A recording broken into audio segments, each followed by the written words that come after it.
Hi everyone, good evening all of you. Welcome to Sunya IAS. So we are starting the new part of your ancient history series, and let me just check if everything is going fine. Please send me a hi or hello in the comment box. Today's lecture is your lecture number 13, and this is about the Gupta Empire. So basically we are in the end of the ancient history phase, and the best part is that you would be able to complete the entire ancient history in a topic wise sequence by following this course. So if you don't know how to follow it, if you have missed any of the classes, you can just watch it in the playlist. Okay, so just go to the playlist, check it in the Sunya IAS YouTube channel only, and you'll be getting the entire lecture series. Fine? Okay. How are you all, guys? How are you, everyone?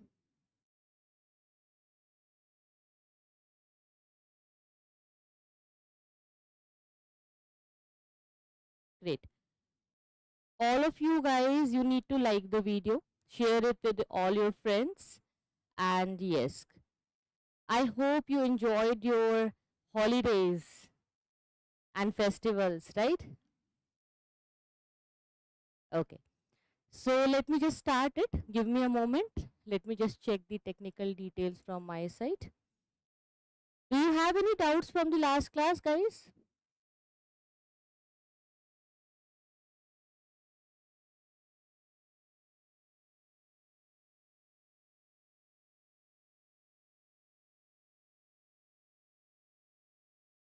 Okay. So if you have any doubts from the last lectures, please let me know. Okay, I'll just address it in the end of the class, in the end of the session. Okay, so now let's continue with the topic. Great. As you can see here, this is about your Gupta Empire. We are on the 13th lecture today. So this Gupta Empire or the Gupta age is also known for its a name. There is a name given to it, which is the Golden Age. Okay. So why do we call it the Golden Age? Sometimes I get a very common answer that we found many gold coins in the Gupta Empire. It was very regular to see gold coins. So do you think that this answer is correct? That we found many gold coins in the Gupta Empire. That's why we call it the Golden Age. Yes or no? Do you think it is right? Actually, it is right. It's fine. This is just one of the point that yes, we had a good economy. The system was doing good. There was all-round development of each and everything in India. The horoscope, vaccination, medical science, and astronomy, astrology, numeracy, everything was improving. So we can say that, right, this is a kind of a renaissance, a period of renaissance in India. So we can call it the golden age. But only the golden coins are not the only, reason to call it or to give it the name of the golden period. Clear? Even in the later Gupta period, we saw the downfall of the coins. And if you look at the quality of gold, the content quality was too low. Yes, they issued variety of gold coins. The largest variety of gold coins were issued by the Guptas only. And if you remember, for the very first time in India, Greeks started issuing the gold coins. But the best quality came during the rule of Kanishka, or the Kushan rule, you can say, where Kanishka was a ruler. So the quality improved during the Kanishka rule.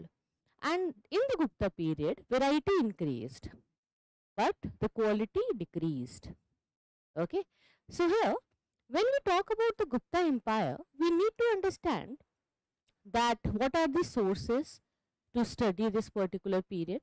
Do we have all the types of sources, like do we have archaeological records or we have epigraphy, numismatics? What kind of sources we have?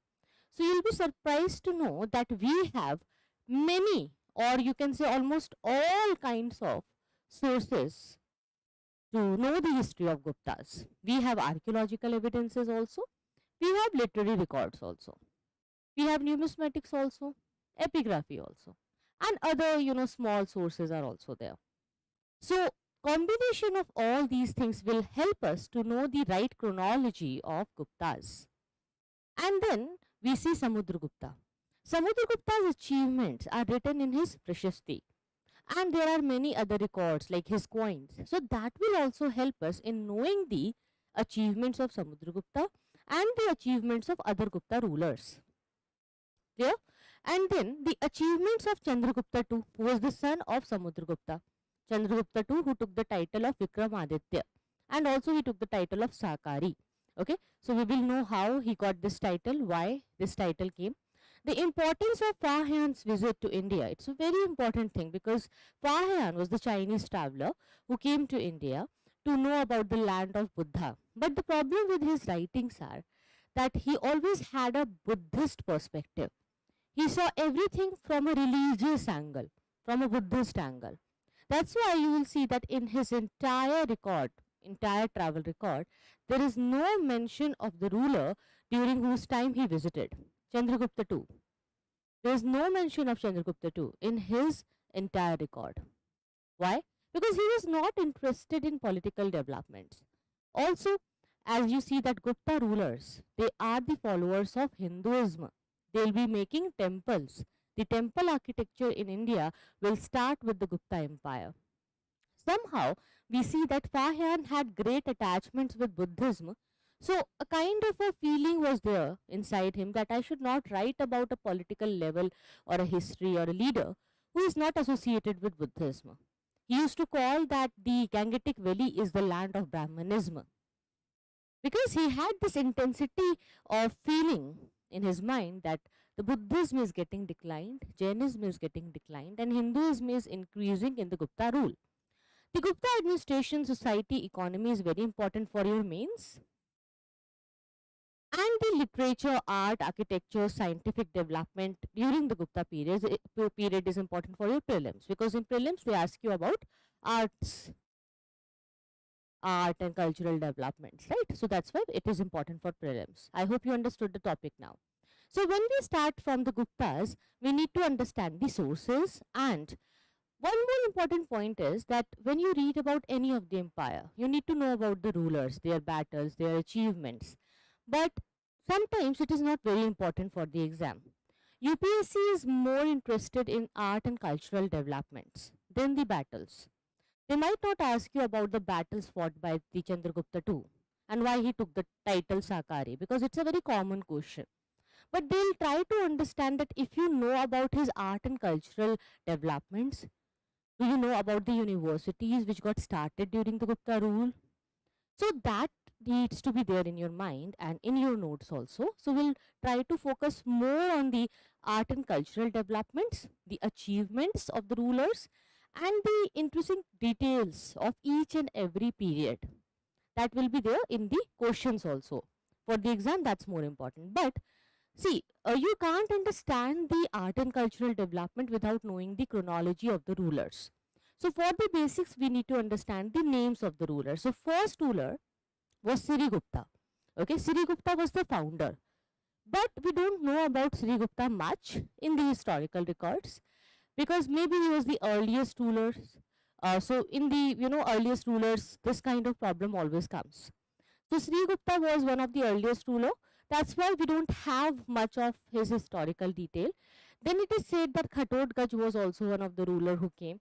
But we don't have the details about these two initial rulers who established the Gupta Empire.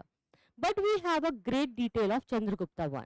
So don't get confused that Chandragupta I was the founder of Gupta Empire. No, he was not the founder, but he was the one who expanded it, who started the rise of Gupta Empire, you can say.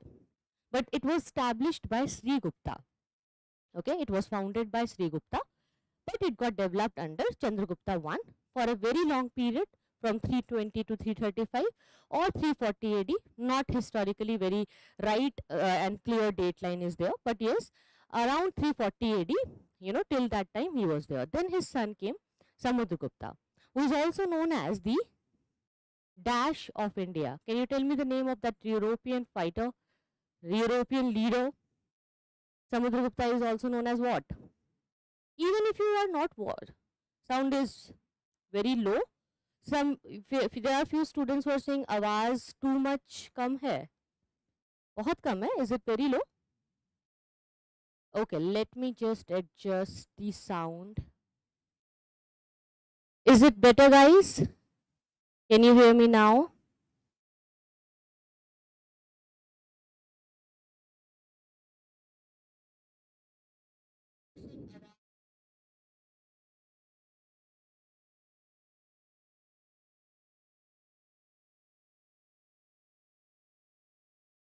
Yes, the right answer came from Arvind. Right, Arvind, you are right. Napoleon. Napoleon of India. Okay. So why we got this name Napoleon of India? As I told you that Europeans wrote the initial history of India. This historiography of India started with them.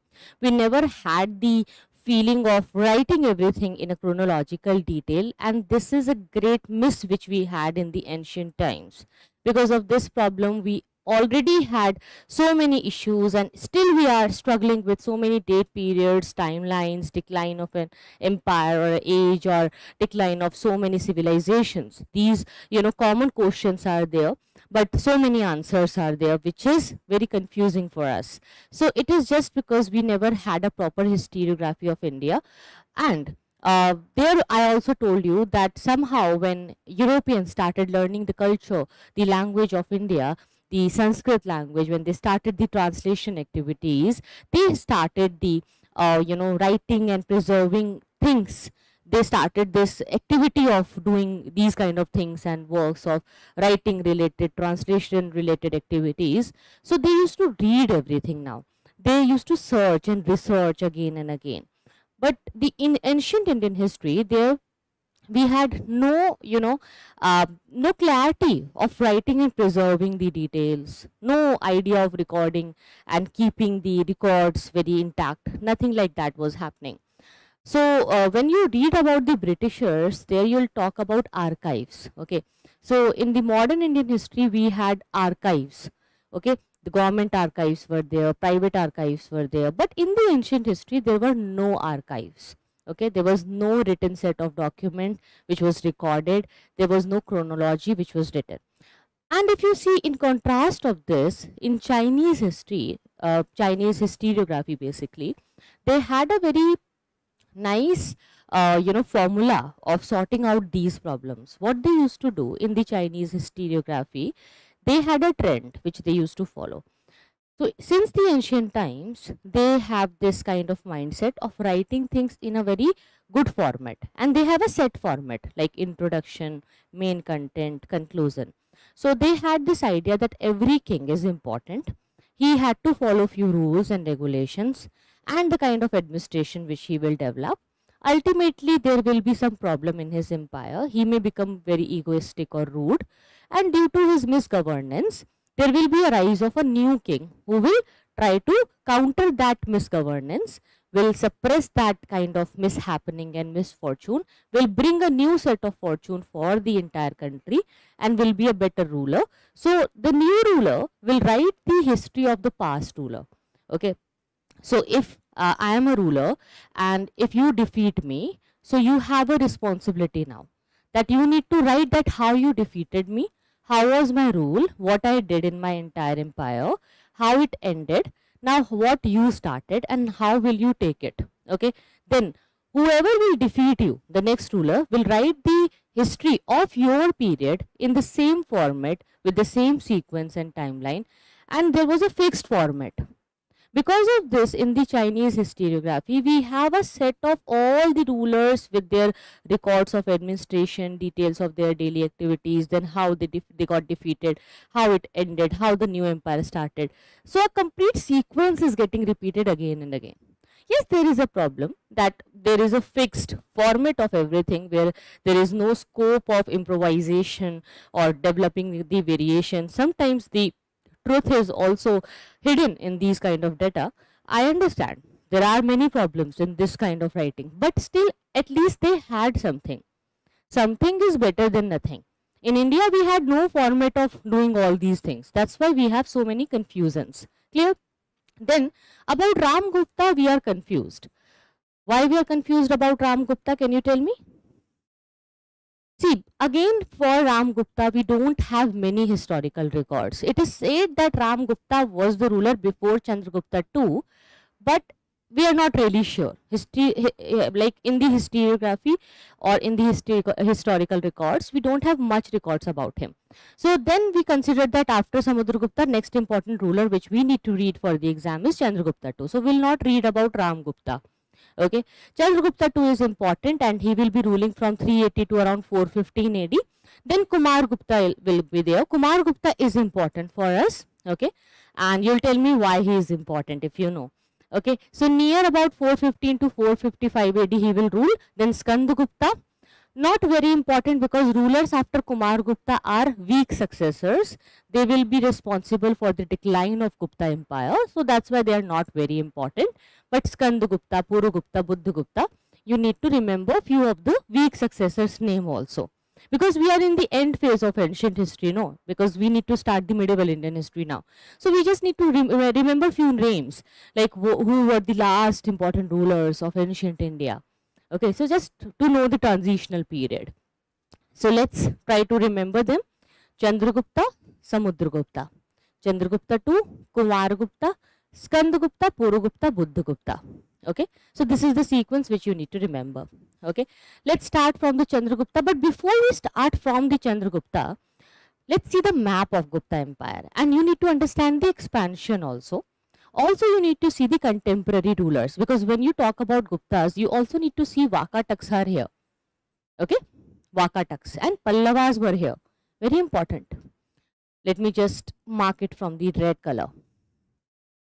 So we will discuss Vakataks also. We will discuss Pallavas also. And here, just see a very good level of expansion was there. Okay, they had a great part. They will try to penetrate in the Deccan side also. Samudragupta will be the first ruler of Gupta Empire who will win the Deccan kingdoms. He will, try to get so many different kingdoms and the controls and tributes from the different kingdoms in South India. But he restored their throne. It is said that he got the victory over many South Indian kingdoms, but he restored their throne. उन्होंने वापस दे दिया. That okay, मैंने हरा दिया तुम्हें, but कोई बात नहीं. You can pay me the tributes and keep your throne with you. सिंहासन पे बैठे रहो, it's fine, but at least pay me the tributes. Okay, so this kind of thing was there with Samudragupta. And Chandragupta II was more interested in the western part of India because Sakas were here. So he wanted to defeat Sakas. If you remember, I told you about Sakas in the last class. Okay, they were the invaders who came from Persia. So the Saka Satrap was completely defeated and it came under the control of Gupta Empire due to the Chandragupta II. Okay, so let's see few important locations which will be there in the battles. Vallabhi is an important battlefield here, and Ujjain is important. Then you need to see Takshila here.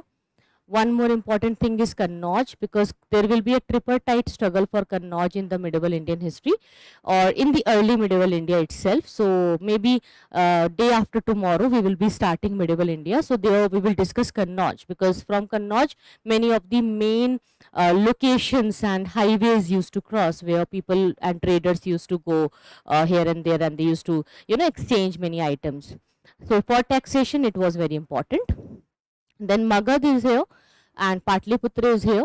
Okay, so this is something which you need to remember. Indraprastha is Delhi. Okay, now, so first ruler will be Chandragupta, then the history will start. So how do we know about these Gupta rulers? Do we have good sources? Yes, as I told you, different types of sources are there. So there are many writers and books important for exam, but the most important, I have taken it for you and made these slides for you. Will be providing you these notes. So at least this much you need to remember, guys. This is like minimum you need to remember and know to go and sit in the exam. Minimum. Okay, because there are so many sources, I could not try to filter it, but after looking at the PYQs, I saw it and I understood that at least this much you need to understand. If you will not remember these names, then that will be a very problematic situation for you in the exam. So Devi Chandraguptam and Mudra Rakshasham. These two are very, very important for us. Devi Chandraguptam and Mudra Rakshasham. They were written by Vishaka Datta, and they give us a good detail about the Guptas. Okay, and the Chinese traveler Fahian, who came here, he didn't write about Chandragupta II. He was not much politically interested about the Indian polity and rulers, but at least he gave us a detail of art and cultural development of India. That's why Fahian is important. Okay, so after Fahian, again one more Chinese traveler will come during the period of Harshvardhan. Can you tell me the name? Very common, very easy. Yes, Kumar Gupta started the foundation of Nalanda University, exactly.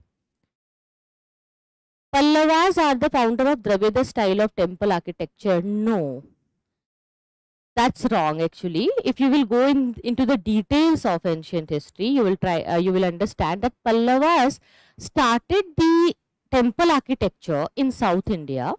They started from the rock cut style of temple architecture, and in their style only they developed a kind of a rath style temple architecture, panchrath, saptarath temples. Okay, and there they used to divide the temples in rathas or parts, you can say, and then they had different parts and they had different names of different rath, like Draupadi Rath, Yudhishthir Rath. Okay, so there was a rath known as Dharmaraj Rath, which was the biggest temple, biggest section for the temple. So from that Dharmaraj Rath, the Dravid style of temple architecture came. Okay, so Dravidian style of temple architecture will be developed under the Cholas. Okay, initial foundation of Dravidian style of temple architecture comes from a style which is a Rath style temple during the Pallavas, and that was Dharmaraj Rath. Okay, because Dharmaraj Rath had a very intricate style, so that's why it sustained for a long period, and from there the Dravidian style will be coming. So don't get confused. You can say that the initial ideas were given by Pallavas due to Dharmaraj Rath, but not the foundation of this style got created during Pallavas. Okay, so just a small line of difference is there which you can remember, because these differences only can kill your marks in prelims. One more point which you need to remember is that when Pallavas started, they started from cave temples, rock cut temples. Then they started making the gateways of the temples. They started adding some mandaps to it, some kind of platform to the temple was added by them. So it got developed in 4 phases. I'll tell you about phases of temples during Pallavas, how it started from the cave temple to rock cut temple to the platform temple, mandapas, and then the Panchtayan style. So we will discuss it when we will come to Pallavas. Fine. I just told you because you wrote a wrong comment, and other students will also read the comment, so they may think that okay, this is a right comment, so we can also get the knowledge from it. Clear? Hyunsang is the right answer. Yes, Hyunsang will come during the time of Harshvardhan. And now we will see that when we talk about the foundation of temple architecture in India during Guptas, from this comment I can realize that you must be thinking that in North India Nagar style of temple architecture was there. So Nagar style developed in the Guptas, and Dravidian style is South Indian temple. So South Indian temple style of architecture developed under Pallavas. So that's wrong. No. Temple architecture had different phases of development. Before the advent of Nagar style or the Dravidian style of temple architecture, we already had different phases and levels. There are 5 stages of temple architectures in India. Initial phase had very simple temples, basic temples without any pillars, without any decorations, and then there will be cave temples, rock cut temples. Then the style will be developed, round temples, circular temples. Then more decoration will be added to it. Then after all these decorations and addings and all the masalas, we will get these styles of Nagar style, Dravidian style, Odisha style, Chalukyan style. Those styles will be developed, but they will come in a very later period. Okay, let's say you don't know cooking at all. So if you don't know cooking, then how can I ask you to differentiate between Mexican dishes, Indian cuisine, South Indian cuisine, Punjabi cuisine? No. that is very wrong to discuss cuisines and their differences with you if you don't understand cooking at all. So from basics you will start first. Okay, first you will know how to turn on the gas, how to keep a stove, how to keep a pan, how to boil something, how to add some spices. Then the style, flavor, taste will be developed. Okay, so style, taste and flavor will come in a very later stage. We are at a very initial stage where people had no idea of making temples. They will just try to make walls, flat walls, simple walls.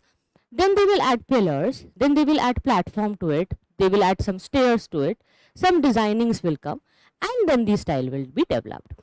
Now, the Chinese traveler Fayan, who visited India during this reign of Chandragupta II, has left a valuable account of the social, economic, and religious condition. Can you see? Political is not written here. He only gave us social, economic, religious details. Do you know, there is a problem with students. Sometimes we get very overconfident, and when we talk about any of the details of travelers or rulers, we have these four things in mind: political, social, economical, cultural or religious. Okay, so we write these four words everywhere in every sentence. सब जगह घुसा देते हैं. But sometimes it's not correct, because in few of the travelers account you may find the social details are there, but they're not talking about religions at all. So it may cut your marks in the exam if you write one extra word here, because political, social, economical, religious, it always goes, these four words are common, we write it everywhere. So don't write political here, because he never wrote about the polity of India. He was not at all interested in the polity of India.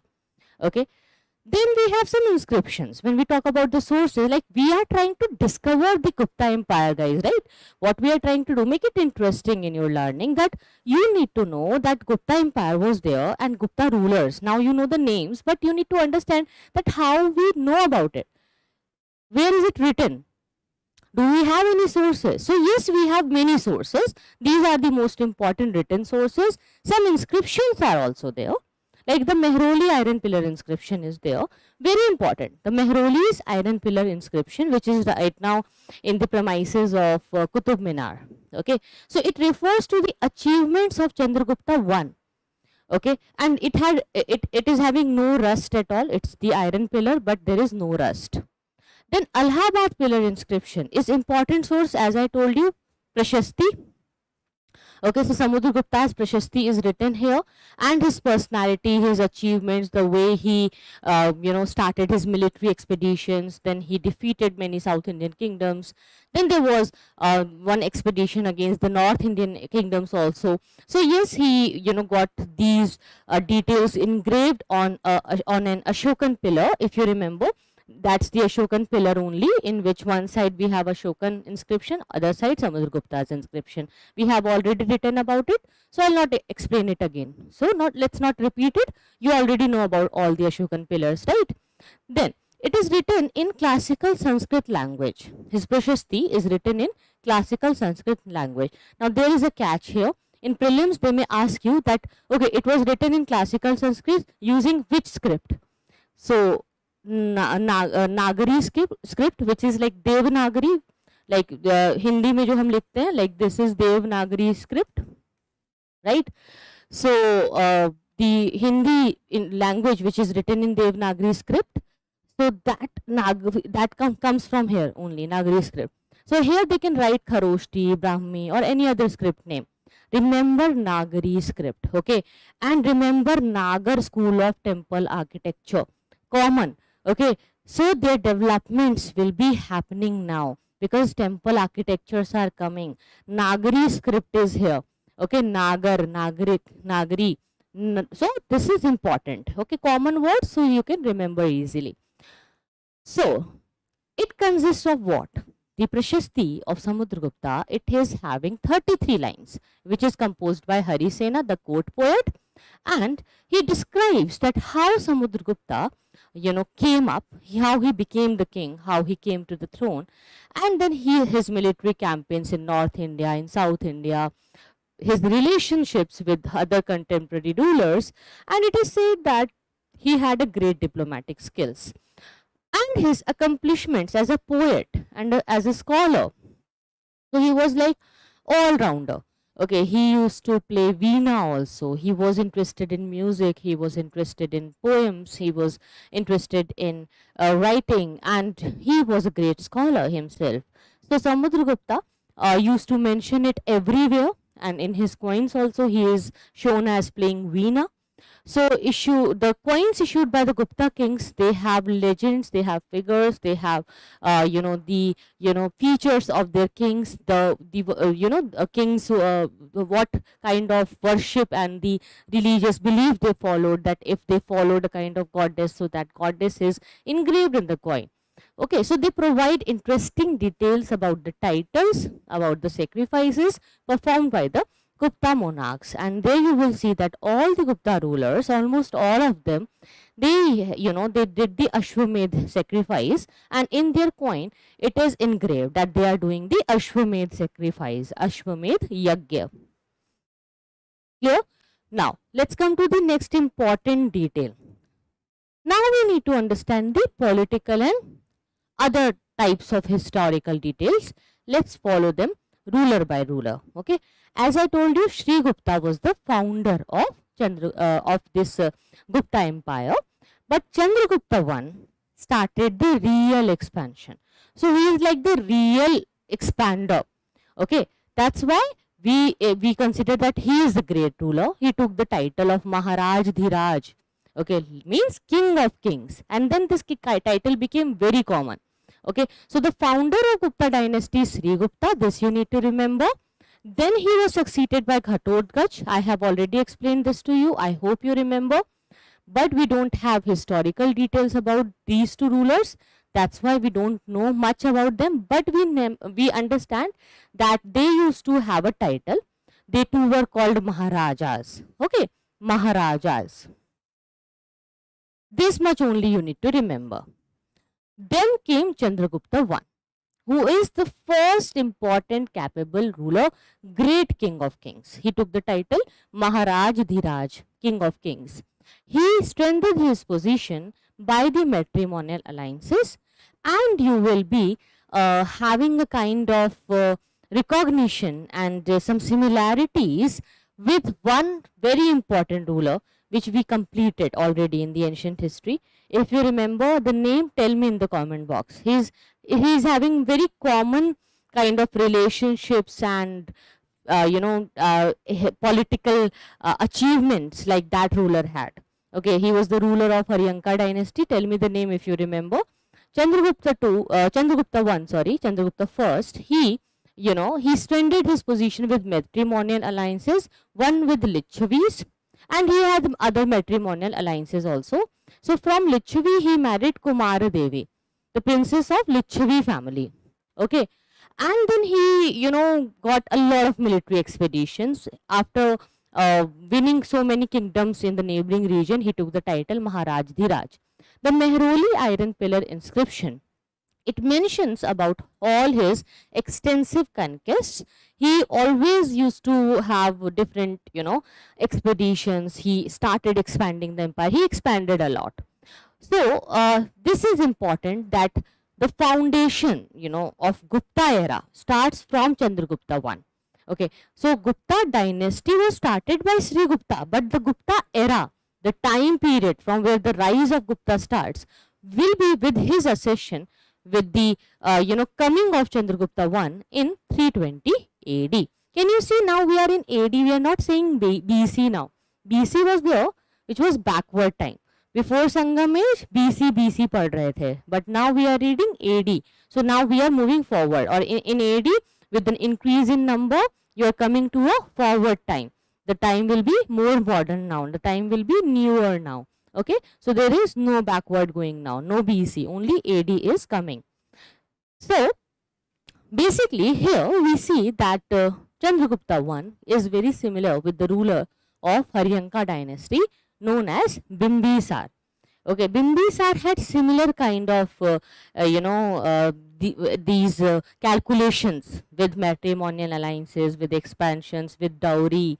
Okay, one answer I got from Veerakumar, which is Bindusar. I told you there is a difference between Bimbisar and Bindusar, and I told you that hint is that the ruler is from Haryanka dynasty, but still you wrote Bindusar. It's not your failure, it's my failure that you're writing a wrong answer after teaching so many times.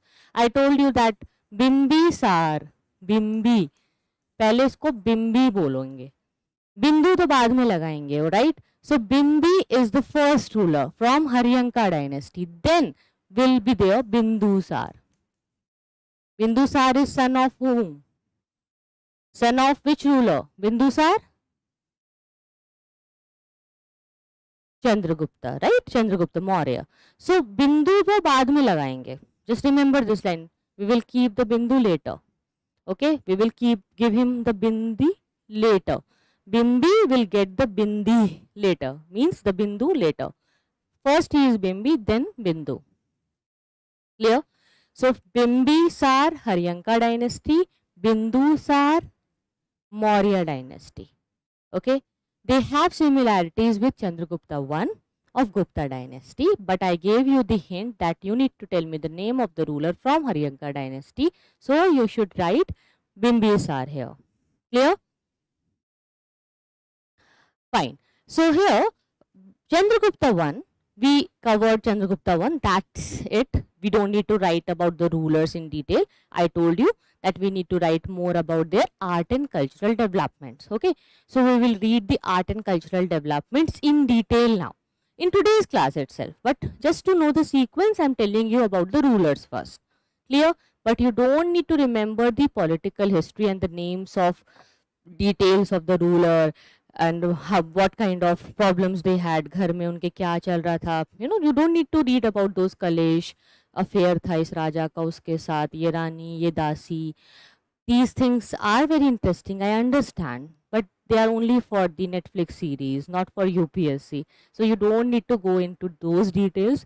Just read the art and cultural developments, sometimes the economical developments also, if some significant area is there, or if some interesting or a new part of taxation was levied, a new development was done in the field of agriculture, maybe a new type of taxation was developed, like irrigational tax will be coming very soon now.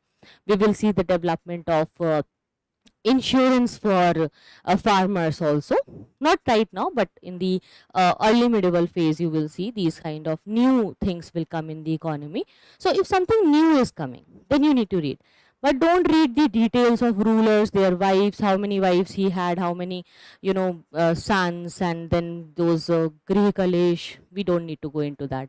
Okay, then the next important ruler is Samudragupta.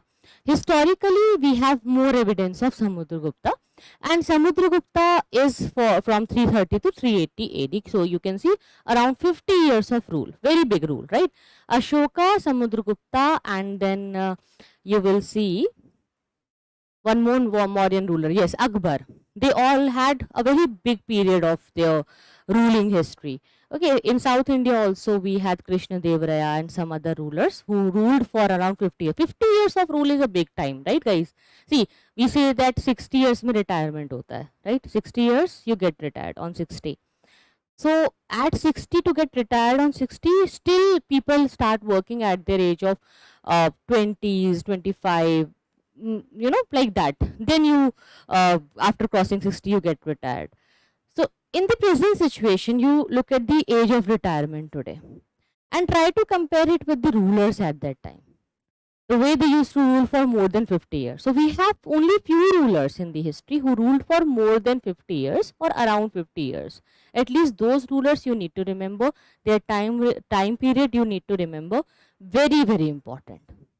Even if you remember those 50 years period rulers, that will give you the chronology of entire Indian history, and that will be very helpful to read and remember the names and details of the history, because so many rulers and periods are there. So it's a trick to remember all the dates in history.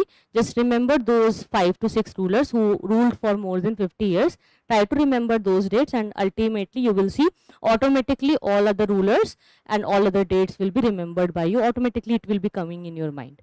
Now, the greatest of the rulers of the Gupta dynasty and the biggest time duration also which he had. So yes, inscription about his details are there. We have the Allahabad pillar inscription. So Now when we say that what kind of inscription and what details were there, so basically in the Allahabad pillar inscription, it tells us about the three stages in his military campaign. There were three campaigns, two campaigns in North India, one campaign in South India. Okay, so total three campaigns he had. So first was against some rulers of North India, where he defeated Achyut. He was a Naga ruler. Okay, remember this, very important. This will be connected somewhere when you will read about some small kingdoms and dynasties in the history, but not given in the NCERT book. But when you will come to some standard books, no, there you will know about these rulers like Naga ruler, Sena ruler. Some small dynasties will be coming. They are in your syllabus. Not very important, but it is in the standard book. Fine. So when we will discuss the summary of standard books after completing this NCERT series, there we will discuss all the dynasties. So just remember it, okay? Write it down in your notebook that the first expedition was against few North Indian rulers, where Samudragupta defeated one ruler known as Achyut. Probably he was a Naga ruler, and Nagasena. Nagasena also belonged to the Kota family. So that's why he is also very important. So first expedition in North India. Then he will come to North India again, but now in the first expedition what he did, he gained a complete mastery over upper Gangetic Valley. Okay, so Ganga river and the tributaries, so all those areas it came under his control. So that's very, very important. Then the second expedition came, which is known as Dakshin Path expedition. Dakshin Path means South Indian expedition. So Samudragupta had three expeditions. First in North India, where he defeated Achyut and Nagsena. Remember this, Achyut and Nagsena. Then in second expedition, which is Dakshin Path expedition, it was against few South Indian rulers, where he will mention that it is mentioned in his Allahabad pillar inscription that Samudragupta here defeated 12 rulers of South India and he restored their throne. Okay, he restored it. He defeated the rulers but gave back their kingdom to them and only insisted on them to acknowledge his suzerainty, give him tribute, accept his superiority over them.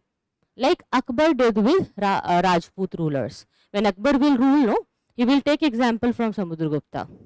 He will learn from Samudragupta. Akbar knew that these Rajputs are very brave and loyal. So if someone is brave and loyal, then you must not make him your enemy. It's best to keep him your friend. Okay, that person who is loyal and brave should be your friend, not the enemy. So he understood that these Rajput rulers could be only, sustained inside the empire in a great prosperity if they will have the permission to rule in their own kingdom. So he allowed, but he only asked those rulers to accept his suzerainty.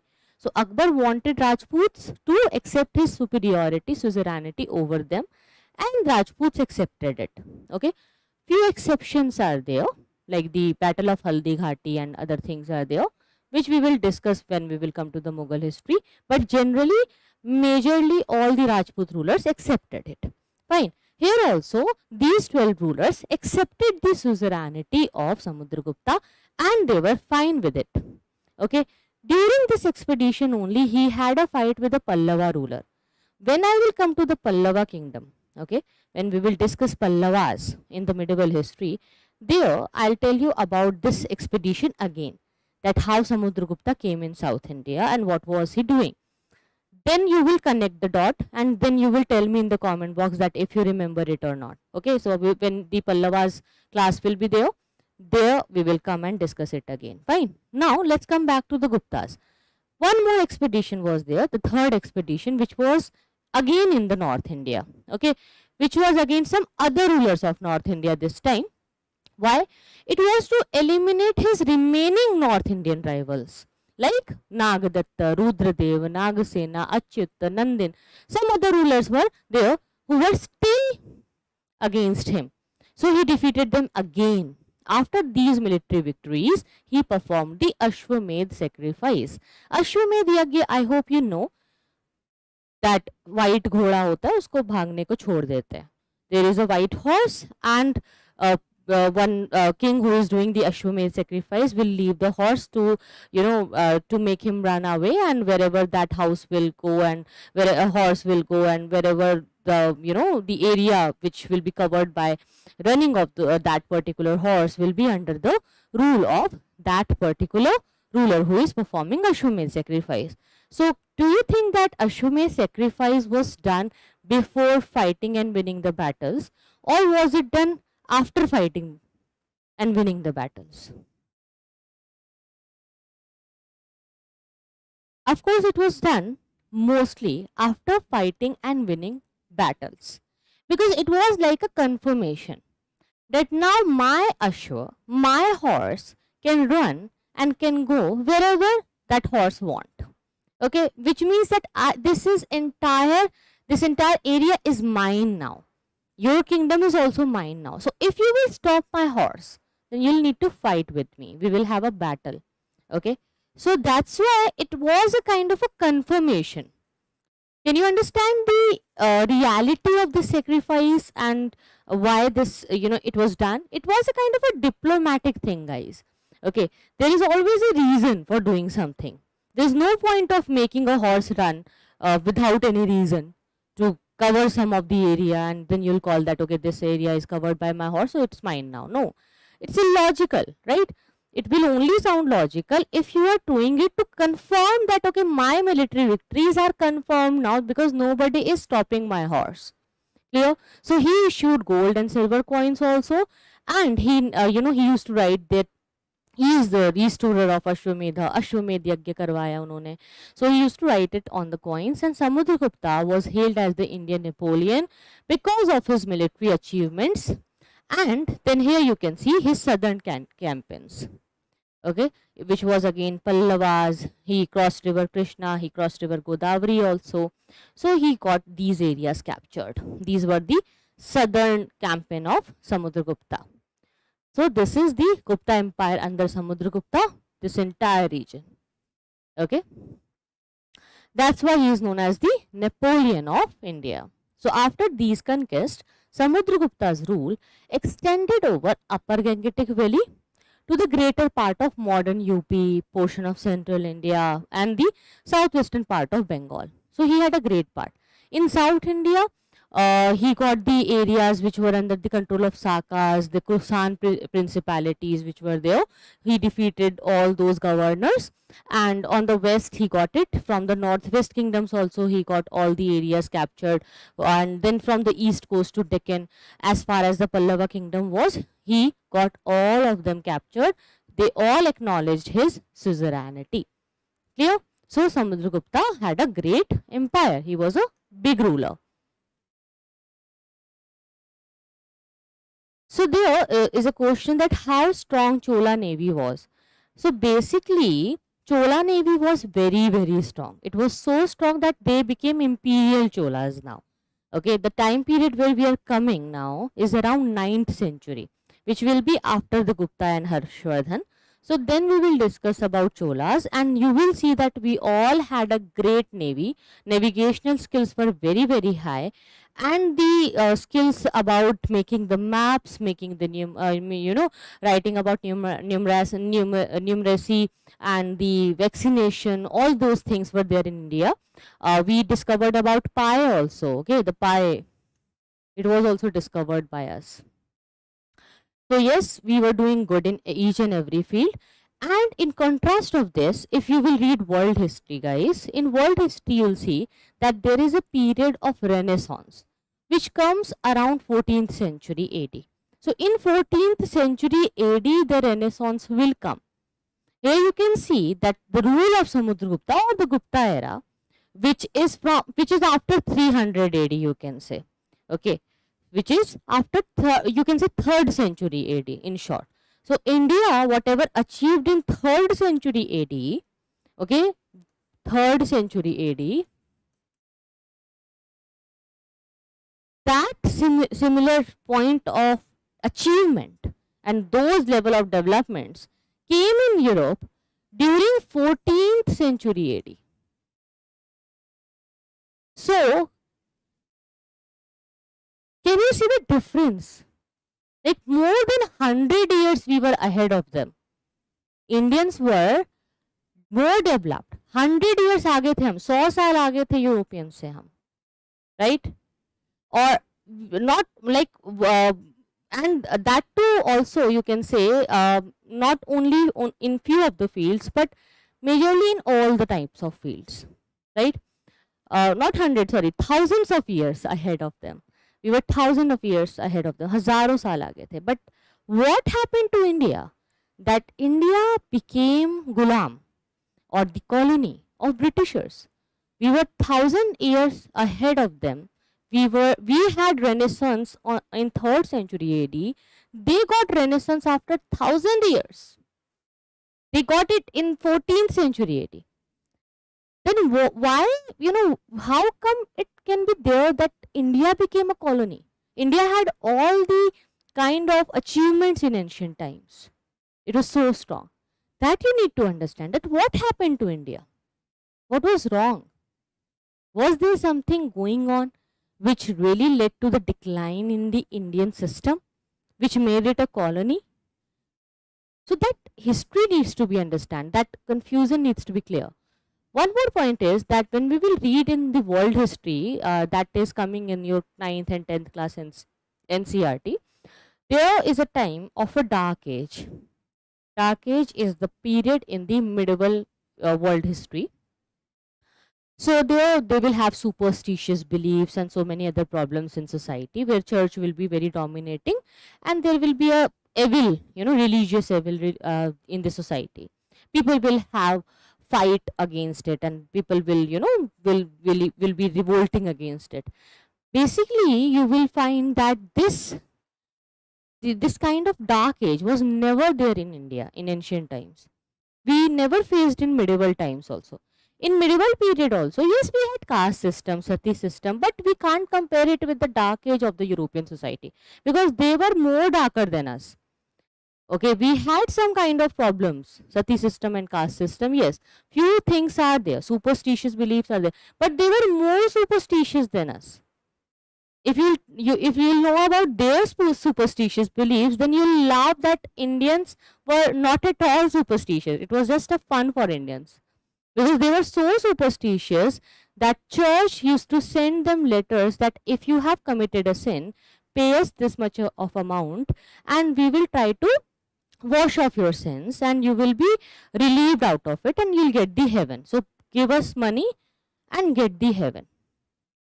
And people were so superstitious that they, after committing crimes, they used to go to church. Church itself had to send the letter to the people like this, and people used to follow these letters. These letter of evils were going on. So a high level of superstition and scam was going on in the European history, and still they call them very developed, and still they were able to colonize us. We will know how, but basically this time in the time of Samudragupta, the best detail is that we have many accomplishments about him. Okay, the military achievements were there. Fine. The Allahabad pillar inscription, it speaks of his, his so much of battles and victories over his foes. Okay, so his magnanimity to his foes, his polished intellect, his diplomacy, all his skills, his poetic skills, his proficiency in music, his hobbies, and his image depicting him playing the veena is found in the coins issued by him. He used to call himself Kaviraj. So this is a very important title which you should remember for prelims. That who called himself Kaviraj. So you need to tell this answer in the exam that Kaviraj means Samudragupta.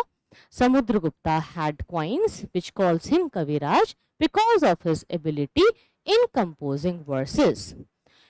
He also patronized many poets and scholars, one of whom was Harisena, his court poet who wrote the Prashasti, and he also promoted Sanskrit literature and learning. Can you see here? This is a very important development. Because after the rise of after the rise of Buddhism and Jainism in India, during the modern empire, we had very few scholars of Sanskrit or Sanskrit scholars who got patronized, okay, who got some importance in the society.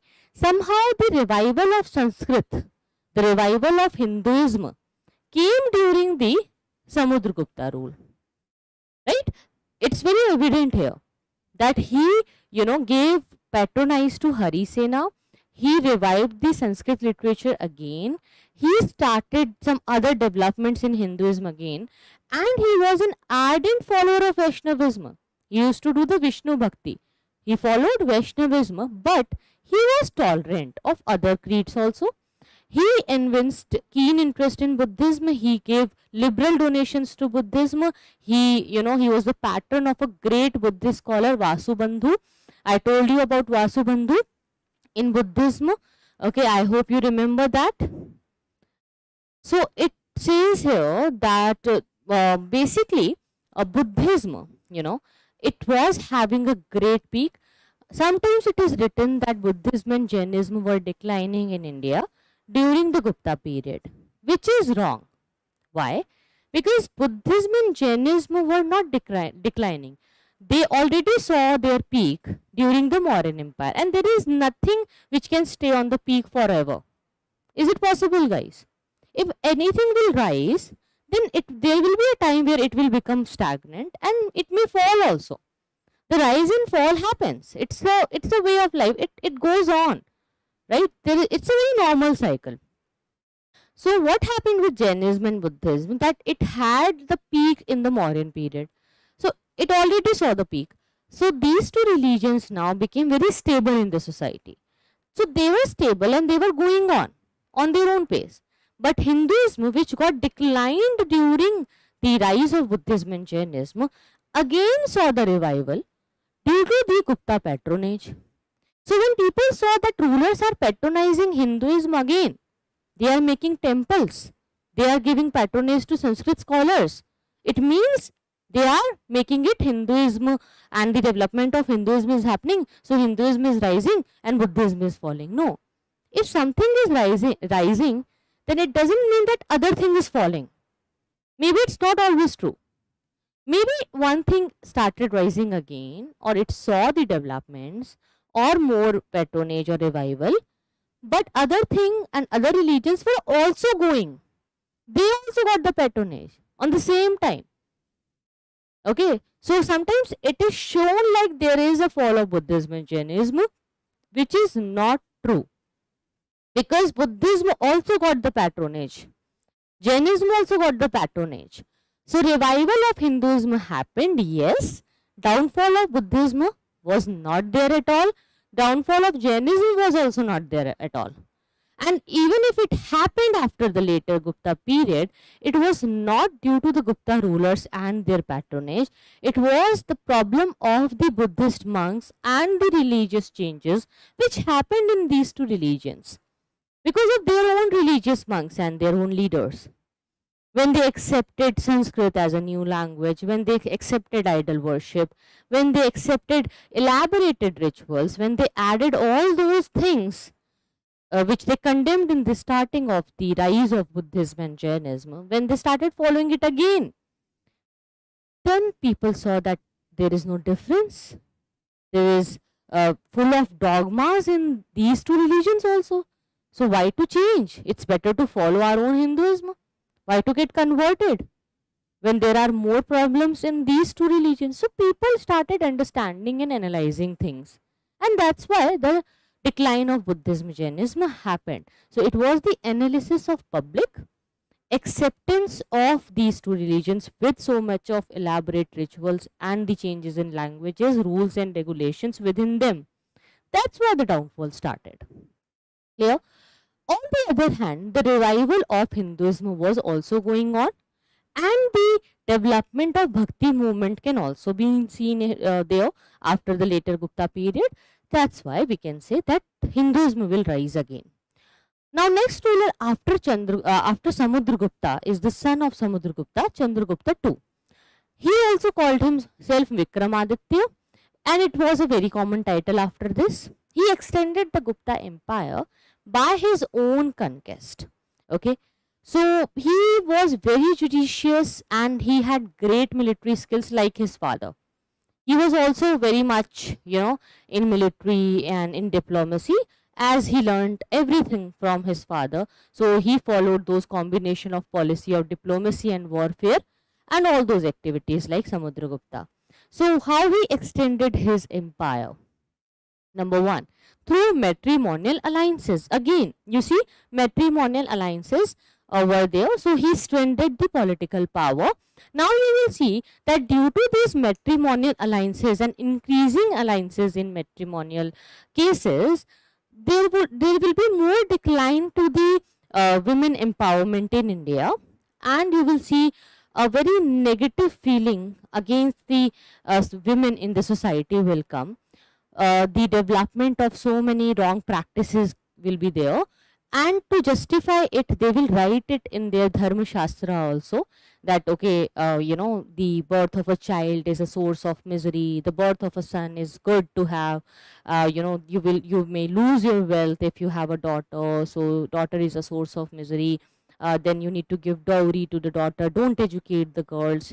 Giving education to the girls is like giving exposure to them, and making them a bad person, or it is not good for the society, it will bring instability, other problematic things got added and attached to the society, and you will see that it will be attached for a very long time.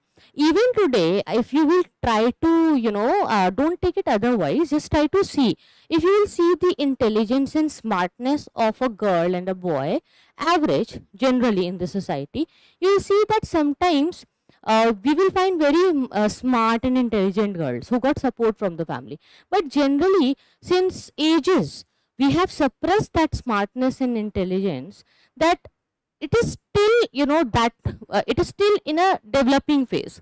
Okay, when you talk about the society where education is not very high, where there is so much of backwardness still there, when you go to the any rural society, you still see that that kind of mindset exposure which is given to the males or boys is not given to the girl, right? So if you not be having that kind of exposure, you can't get those experiences and intelligence. It takes ages and generation to cross that barrier of your mind, right? It takes ages to cross it.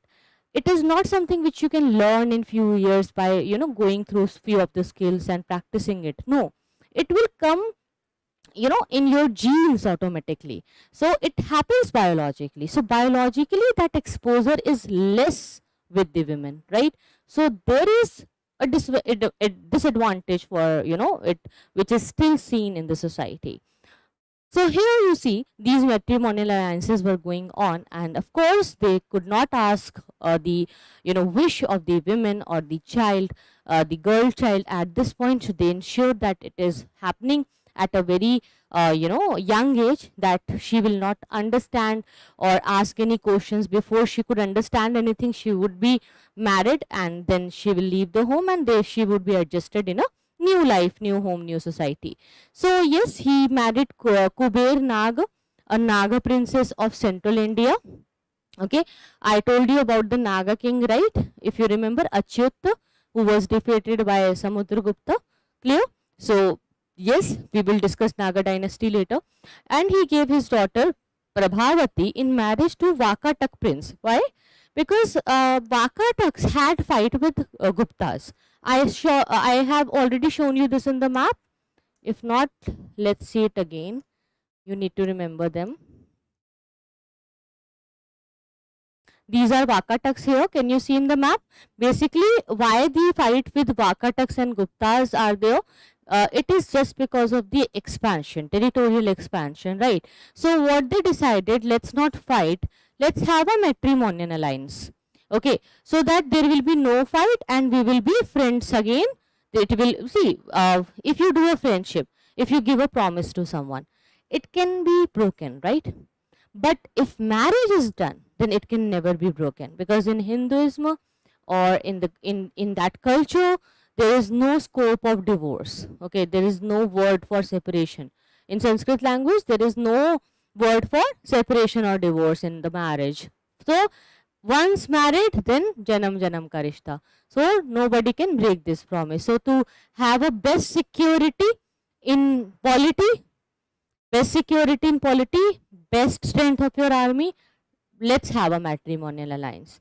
It will be the best kind of promise which can never be broken. So they were they were fully ensured that this is something which is the great diplomacy which they could do at that time. Here, can you see Kalabhras? If you remember, in the last class we discussed that how Kalabhras took advantage of the weakness of Sangam age, and then they took over the part here. So yes, Kalabhras were there when they will be eliminated by Pallavas later.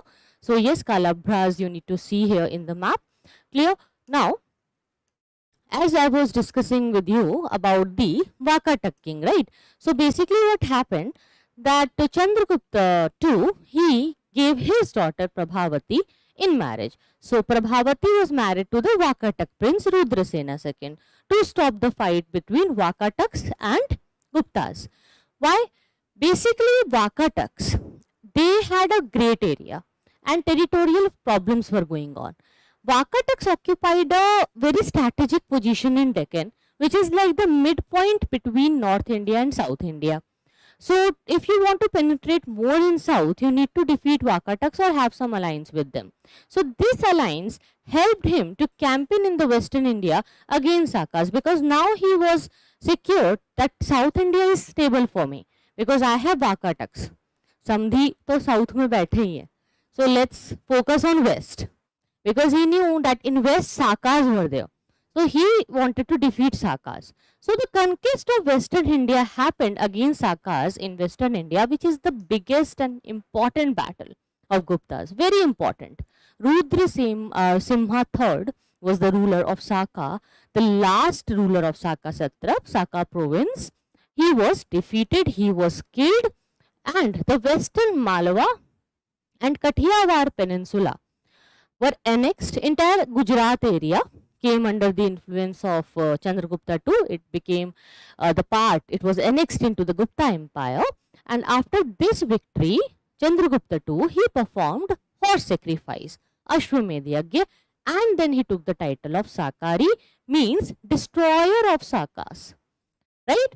This, I hope, is connected in your mind now. We have discussed this event so many times. So, आखिर वो time आ गया. Right?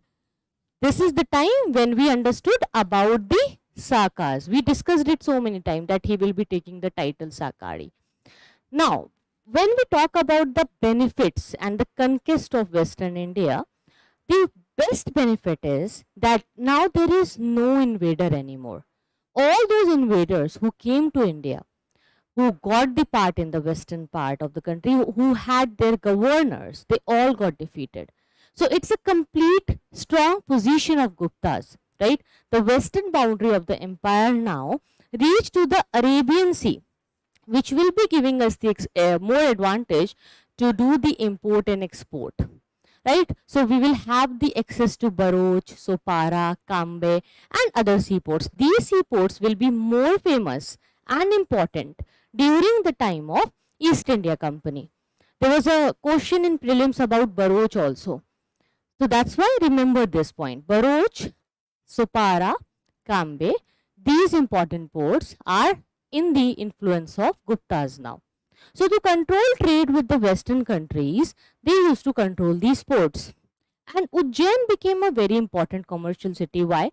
Because first of all, it was like a connecting point for North India and South India. It was very near to the Gujarat. So it was very near to the seaports also.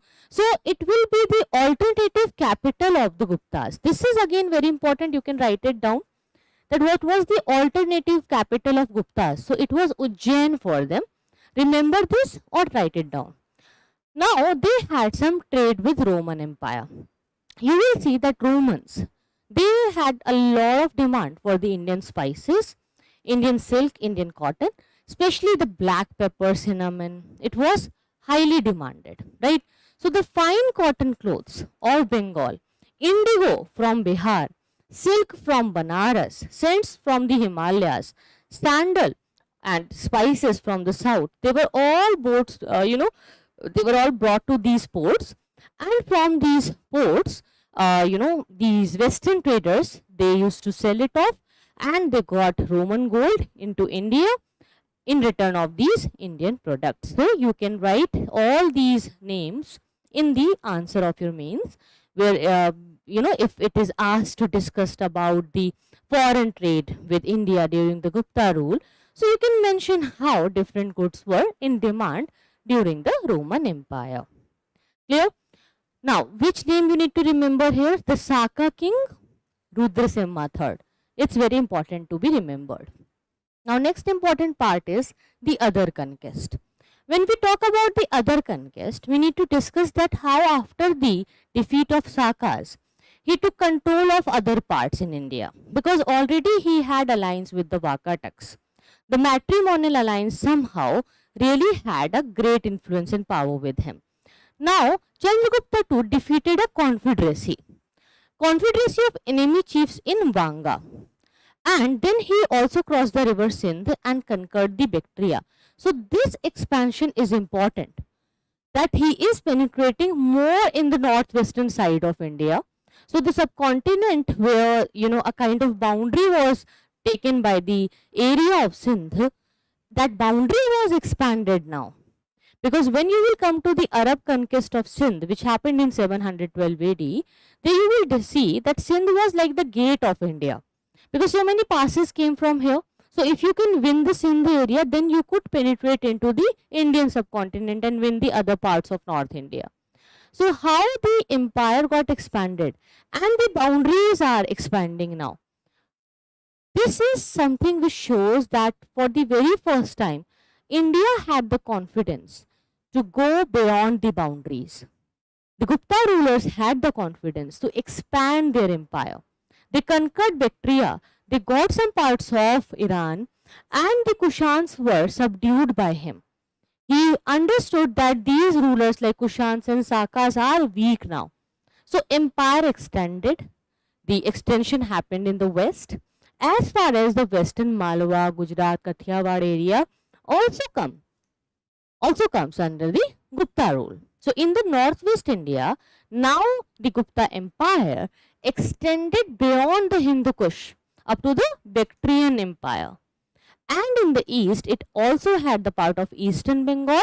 In south, the Narmada river formed the boundary line.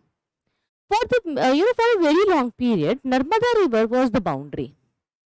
And Harshvardhan will try to cross this boundary, where then he will have the fight with the Pallava ruler, Chalukya ruler, Pulakeshin II, the Chalukya ruler, who will defeat Harshvardhan. Clear? So that we will discuss when we will come to Harshvardhan. Now, I'll talk about the Fahyan's visit. As I told you that Fahyan, he took a religious angle always in his mind. He used to say that Gangetic Valley is now the land of Brahmanism. Clear? So he always had this kind of problem with him, that when he saw that the ruler is not giving patronage to Buddhism, he had less confidence on writing about that particular ruler. This problem was there. Fine. Now what is there?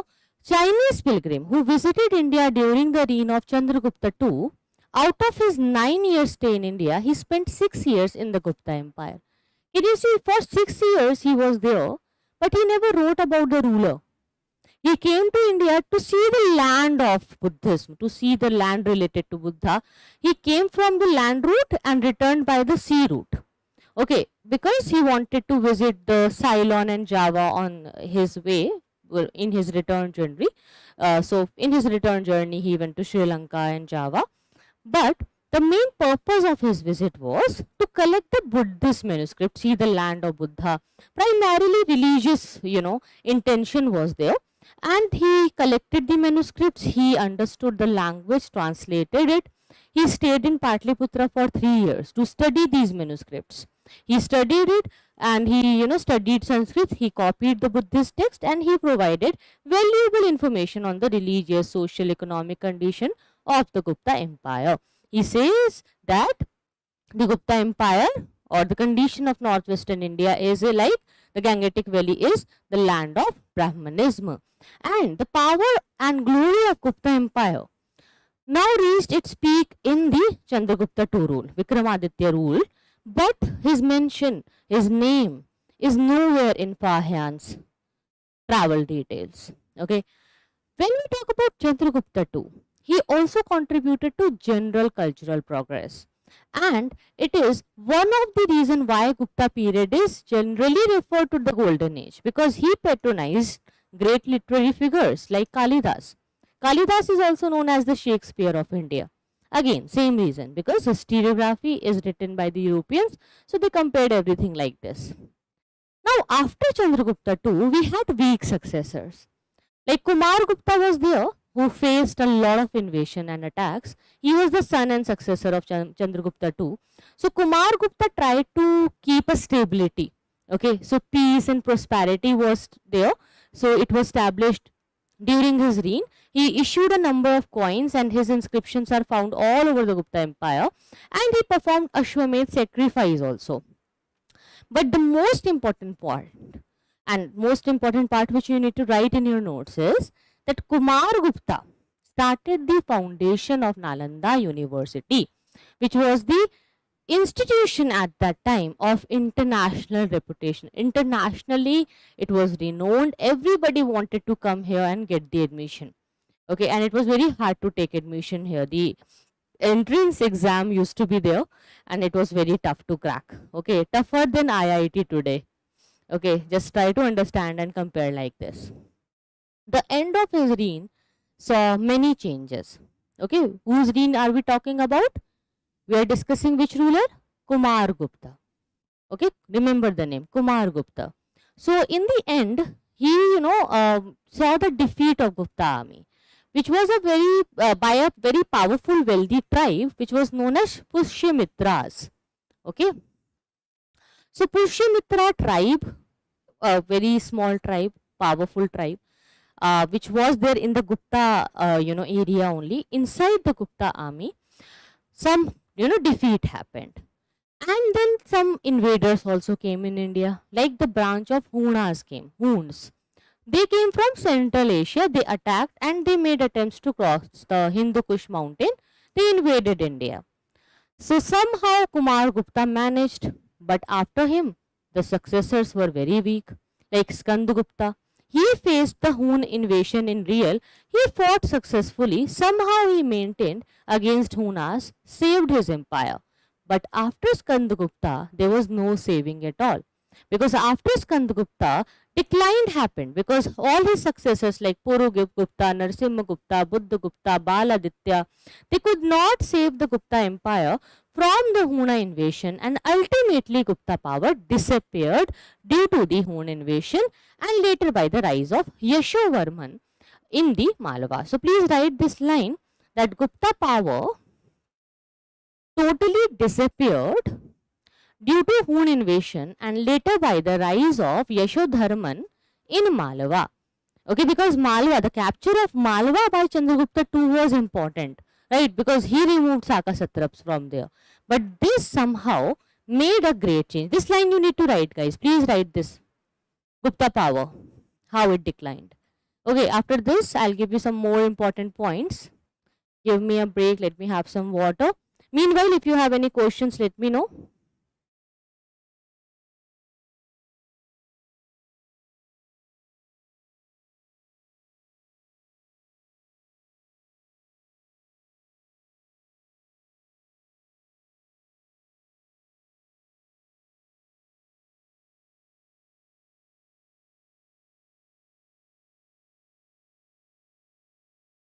Okay.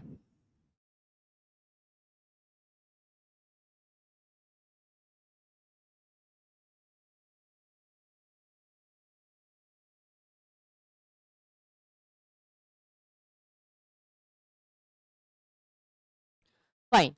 So now we can talk about some things related to Gupta administration and the various inscriptions which mention about their title.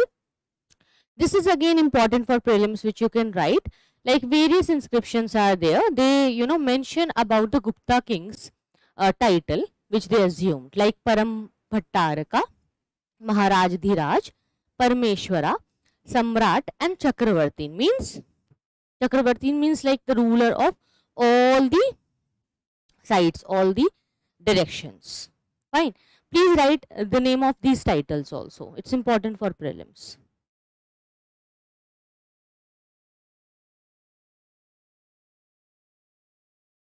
One question is there about Bhagavatism religion started in Gupta period only.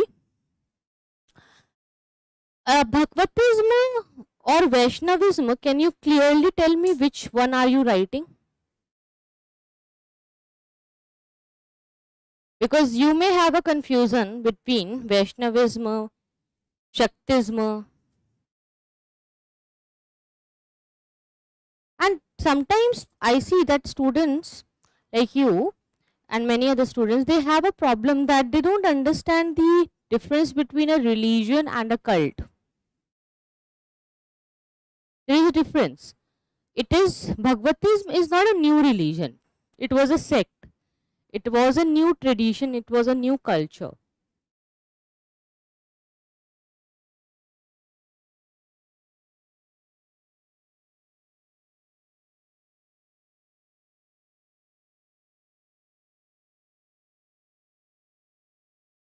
Okay. So when we talk about Vaishnavism, Shaktism, or if we talk about Alvars, Nayanars, basically they got rise before Guptas. But yes, Bhagavatism and some other cults, they got rise during the Gupta Empire, that's true. Why? Because revival in Hinduism got started. That's the reason. Clear? Now, the king was assisted in his administration by a council. So this is very common. We understood it in other other details also, like other empires also had the council of ministers with them. So yes, council was there where the chief minister was there, then Senapati or the commander in chief of the army, and some other important officials were there. There was a very high official which you need to write.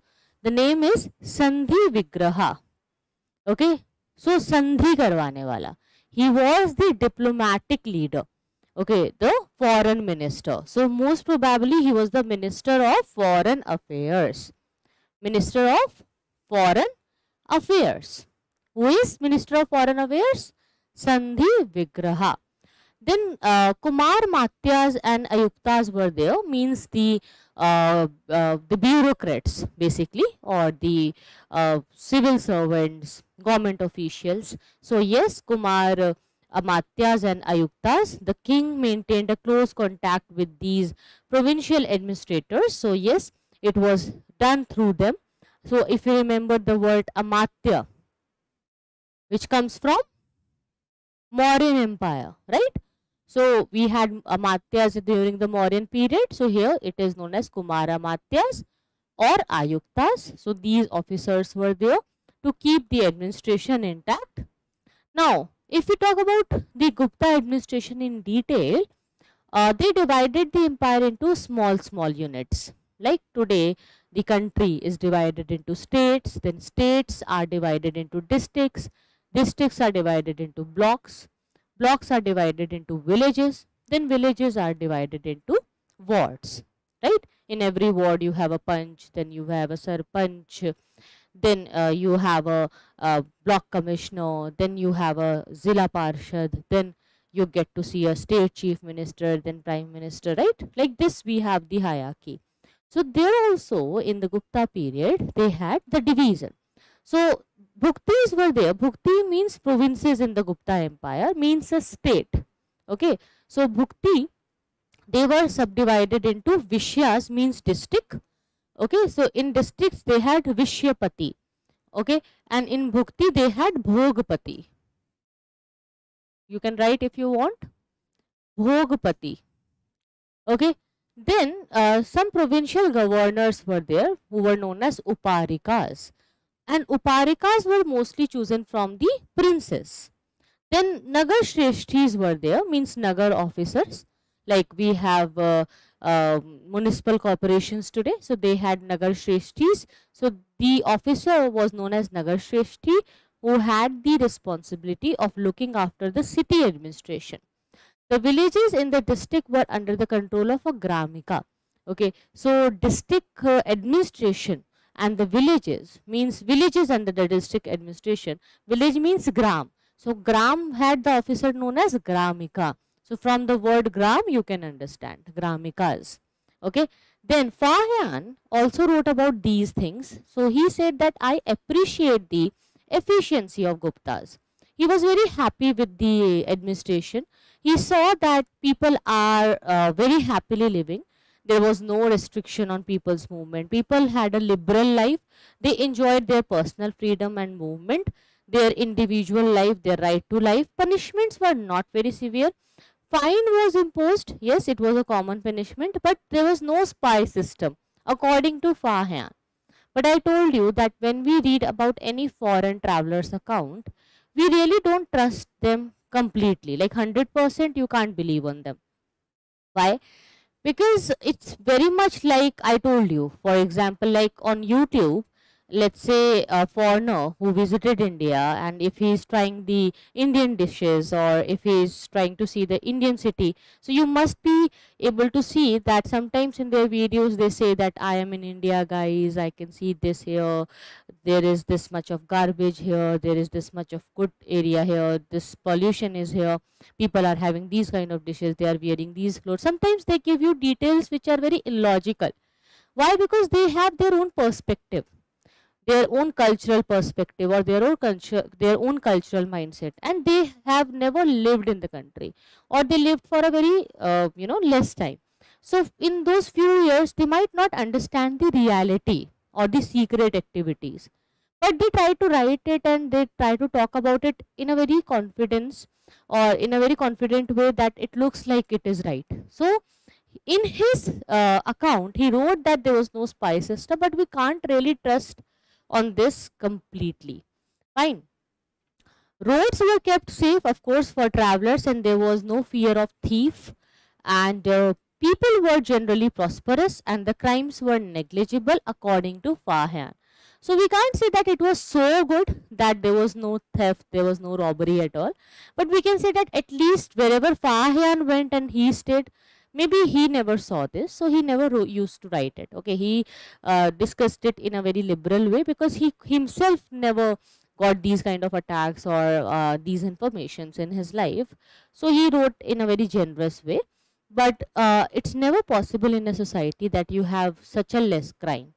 Okay, and in a complex society like this, very it's very rare to see this. So we can say that few of the things in his accounts are exaggerated and not completely true, but maybe a few of the parts are fine.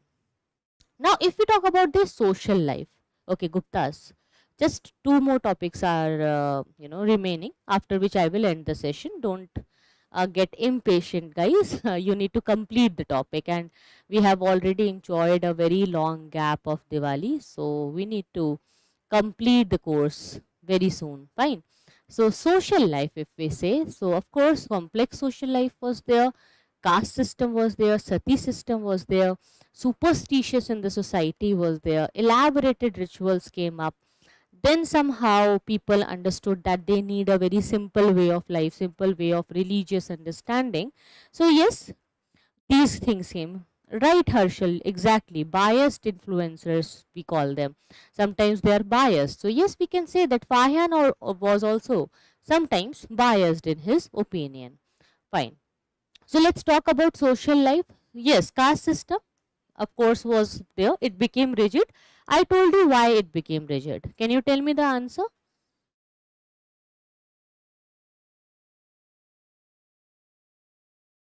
I told you that why caste system and the problems in society became so rigid and more complex, and so many subcastes also got developed. Caste and then subcaste, new caste, new communities, new identities. Why?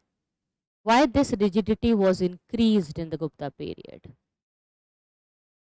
I have already explained this to you, but I just want to see that if you remember this or not.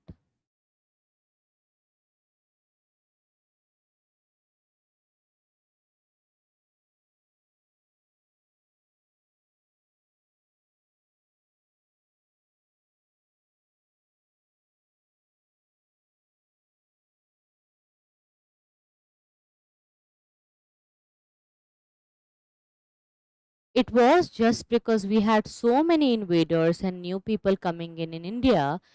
So people in the society already living in the Indian society, they got so confused and insecure about their identity that they had the problem of loss of their system or lineage or the generational wealth. So sometimes they had this kind of a feeling where they never wanted to do the intercaste marriages, or they never wanted to accept the other communities. So they became very rigid and insecure about their safety issues and about their properties and about their ancestral wealth.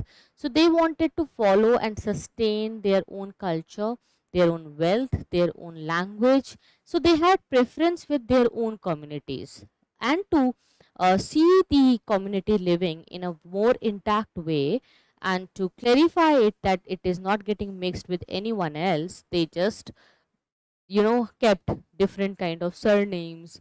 They had subcastes, and the caste system became very rigid. It became very strict in the society, that you can't break the caste system. Caste system is very important. Upper caste, lower caste, subcaste, all were divided. Okay, I hope this is clear, and I got the right answer from Harshal, you are saying that accommodation of main occupation by a specific community happened. That's right, but it is the answer for Varna system. I'm asking about the rigidity. The question is about the rigidity or the strictness, that why the strict system got evolved, why the rigid system got evolved. And Uday gave the answer that it was due to the revival of Hinduism. No, it was not due to the revival. It was due to the invaders, new people. When in your society or around your home, around your house, if you will see more new people and different racial groups coming, okay, let's say you are living in an area and you see many Nigerians are coming in your, in your neighboring area or in your neighboring houses, and sometimes you see different foreigners are coming and staying around your house. How will you feel? Initially you will feel insecure.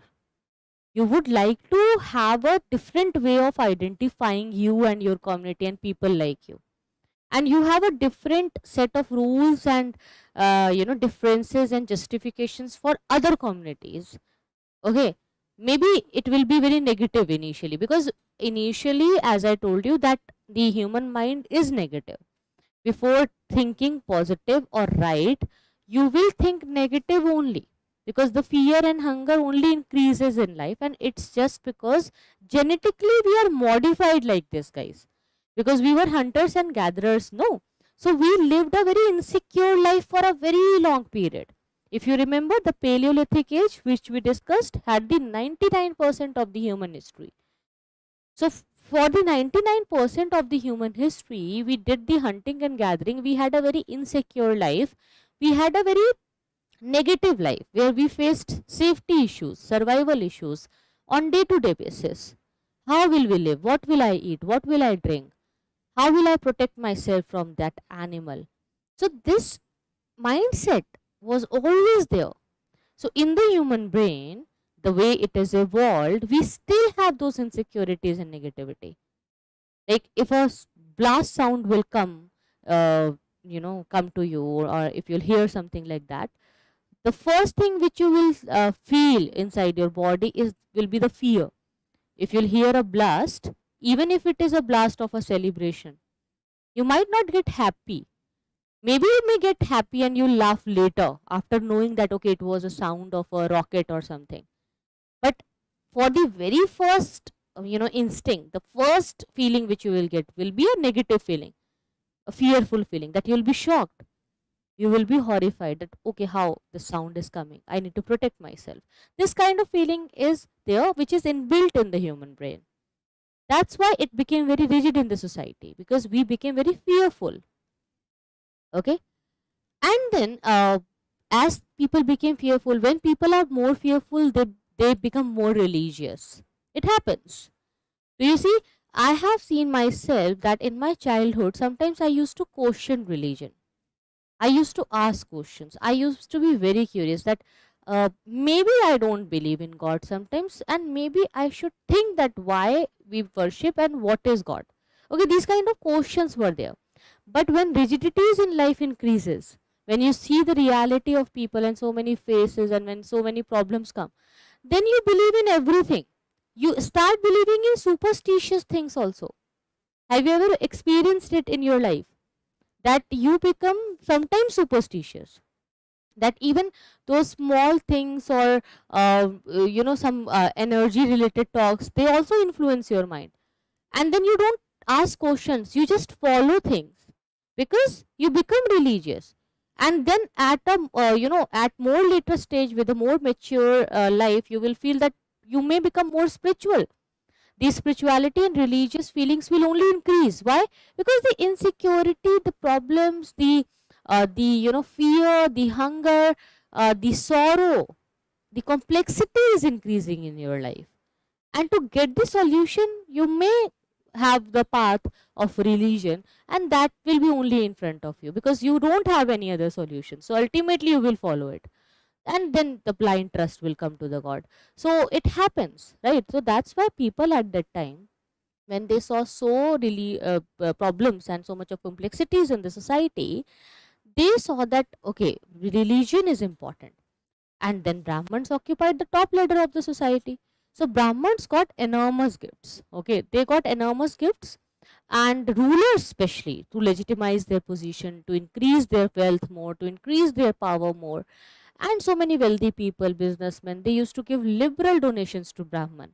And at that time Hinduism was reviving. I told you why, because somehow monks, basically monks in the area of Takshila, and some monks who lived near the Silk Route, they used to stay in the caves, and traders, when they used to pass on from the area of that cave, those traders used to stay with the monks for a few days. They gave liberal donations to monks. So monks, they became so wealthy and luxurious, they sometimes started exploiting nuns also.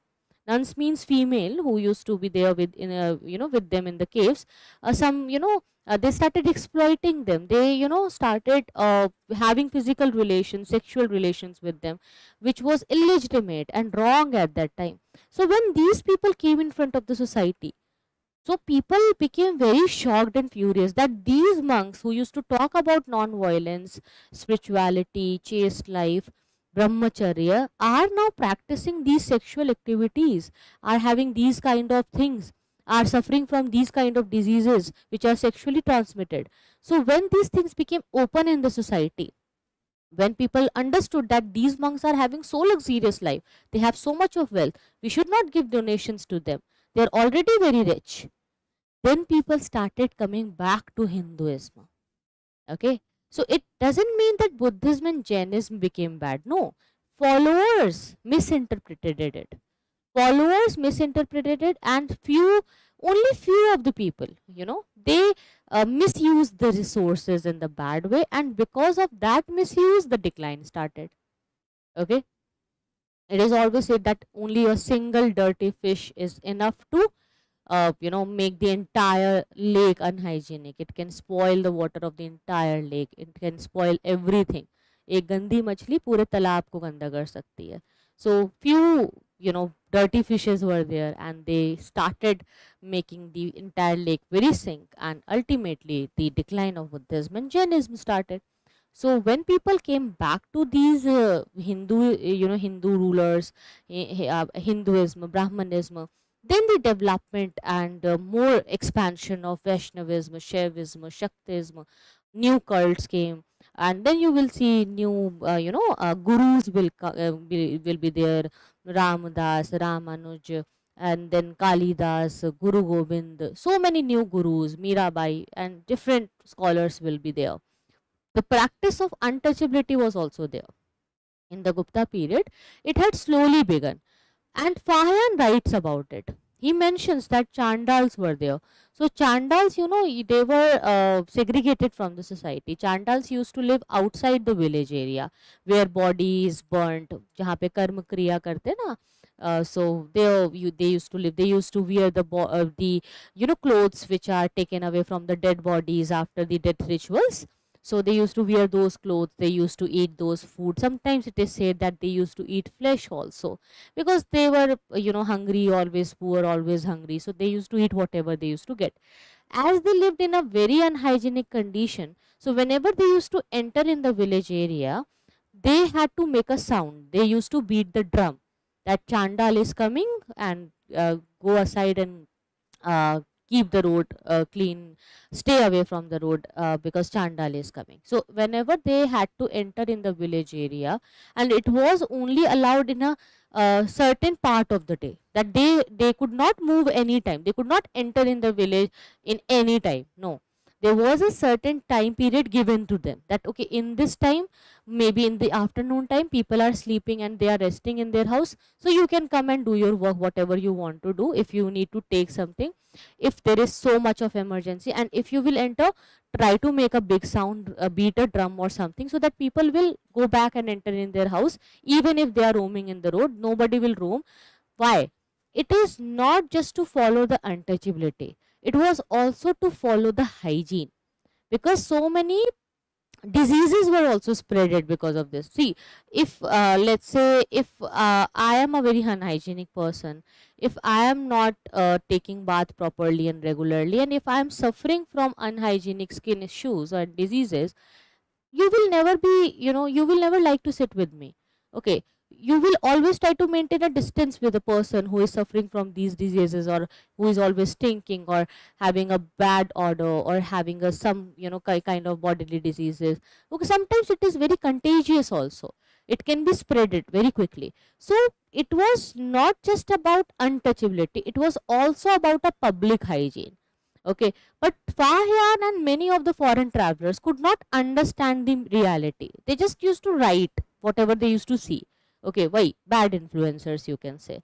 So they just could not understand the reality of that culture. They thought that, okay, these people, they are out of the society, they are outcasted, and they are misbehaved every time. They are suffering. But why don't you understand that sometimes you need people to do these works also, who will try to keep these activities done in a society, where if after death rituals needs to be performed, who will do these rituals, who will clean the dead bodies, who will do the activities after the death rituals? You need people for them, right? Otherwise what will happen? We all will die in the society, right? If we will not have these cleaners and these people who do these activities, we will all die from different diseases, right, due to unhygienic conditions. So to maintain hygienes, we need these people, but to keep a caste intact and attached with them is wrong. That only these people from these caste groups can only do this job, and they could not do any other job.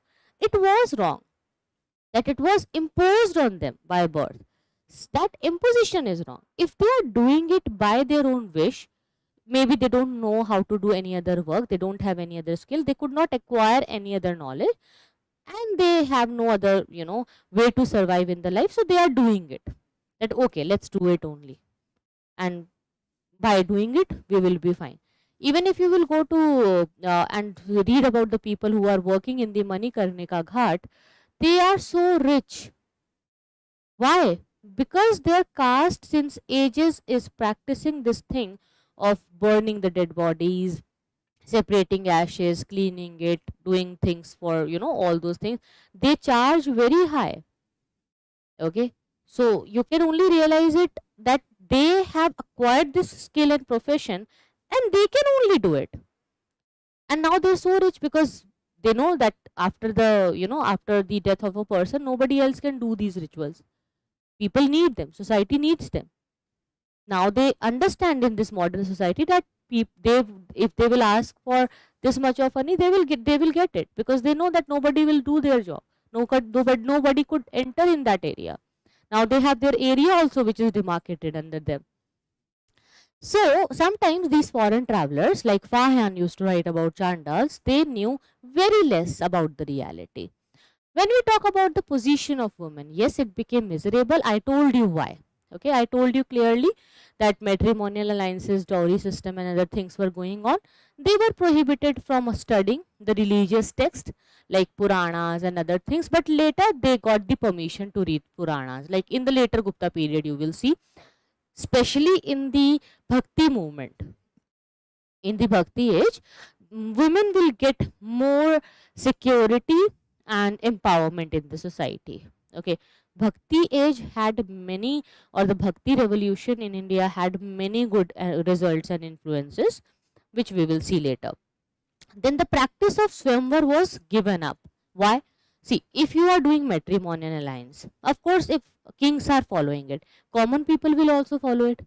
That, let's say if you have a relative, okay, who is very powerful, you know that person, you want to have similar powers, but you don't have any way of fighting and defeating that person in business or in house or in any way.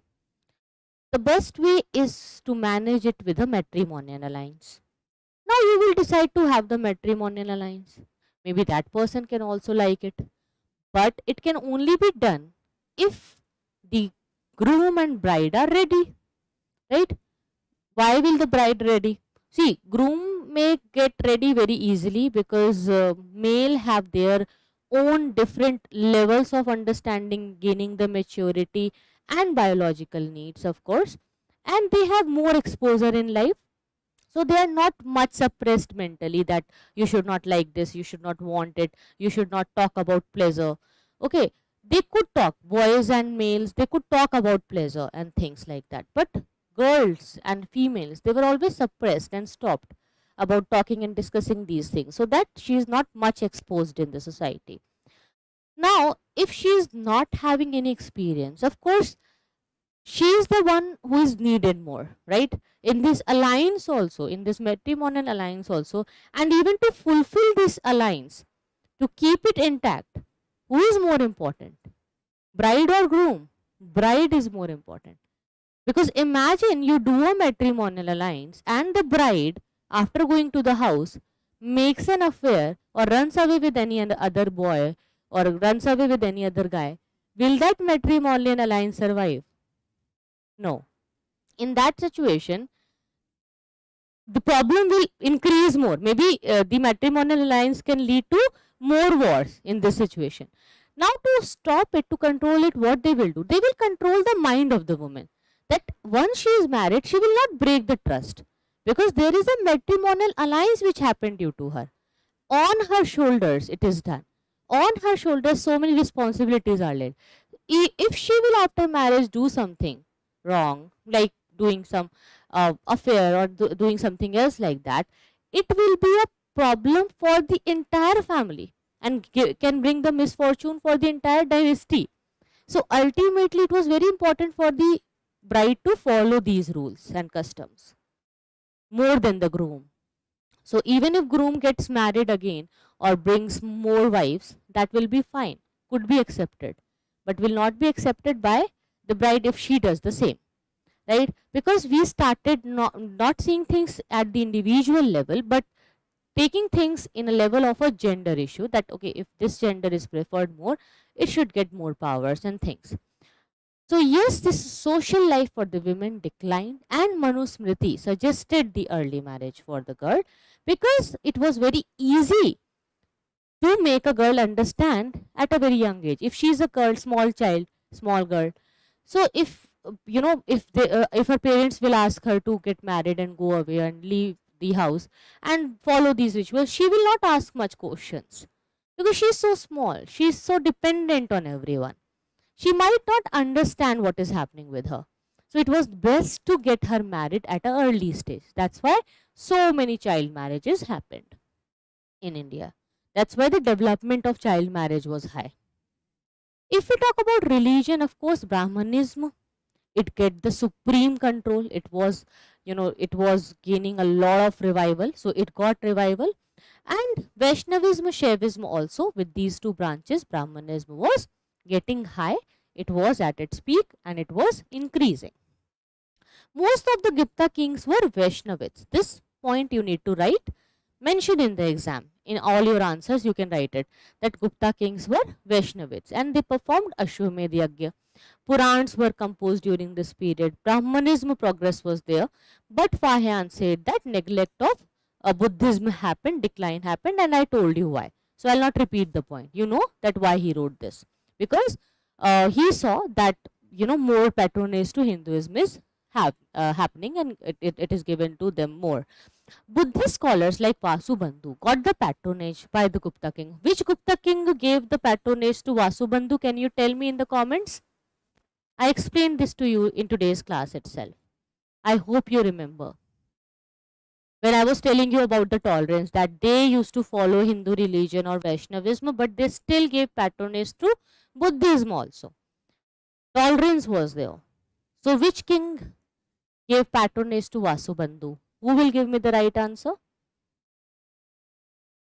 Yes, vernacular languages got developed in the Bhakti period because many of the Bhakti saints used the local languages to impress and attract more public.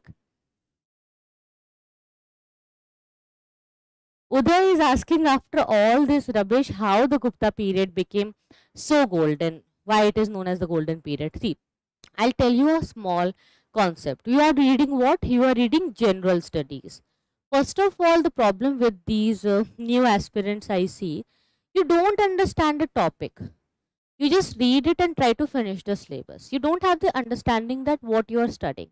You are reading the general studies, right? GS. In the GS, you are reading about the Gupta age right now, which is known as the golden period. Now, always remember a point, that in any of the period of the world or society, even in India, in any time, in all the civilizations, you'll have few problems or some kind of negativities, mishappenings in the society.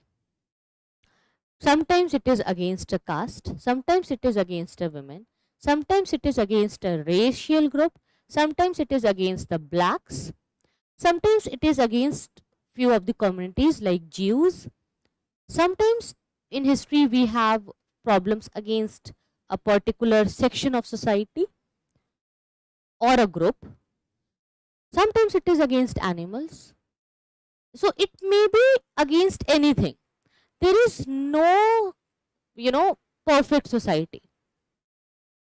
Okay, you have to keep this understanding in your mind, that when we say that this was a golden stage, we don't say that it was perfect. What you are thinking is that golden period means स्वर्णिम काल सब कुछ बढ़िया. It's not possible. Her time में, हर जगह, हर तरह के लोग होते हैं. In every time, in every period, in every society, in every past, present, future, you will find bad people. You will find bad practices, bad religious practices, bad social practices, but it can never make the entire period bad. Okay? Few bad practices can never be taken as a judgment for the entire society in a period. If you are judging the entire Gupta period with these bad practices, then you are forgetting about the scholars like Kalidas. You don't understand the achievements of Aryabhatta. You ignore the achievements of Aryabhatta, you ignore the achievements of Kalidas, you ignore the temple architecture, you ignore those sculptors, those artistic details, those level of understandings which people had.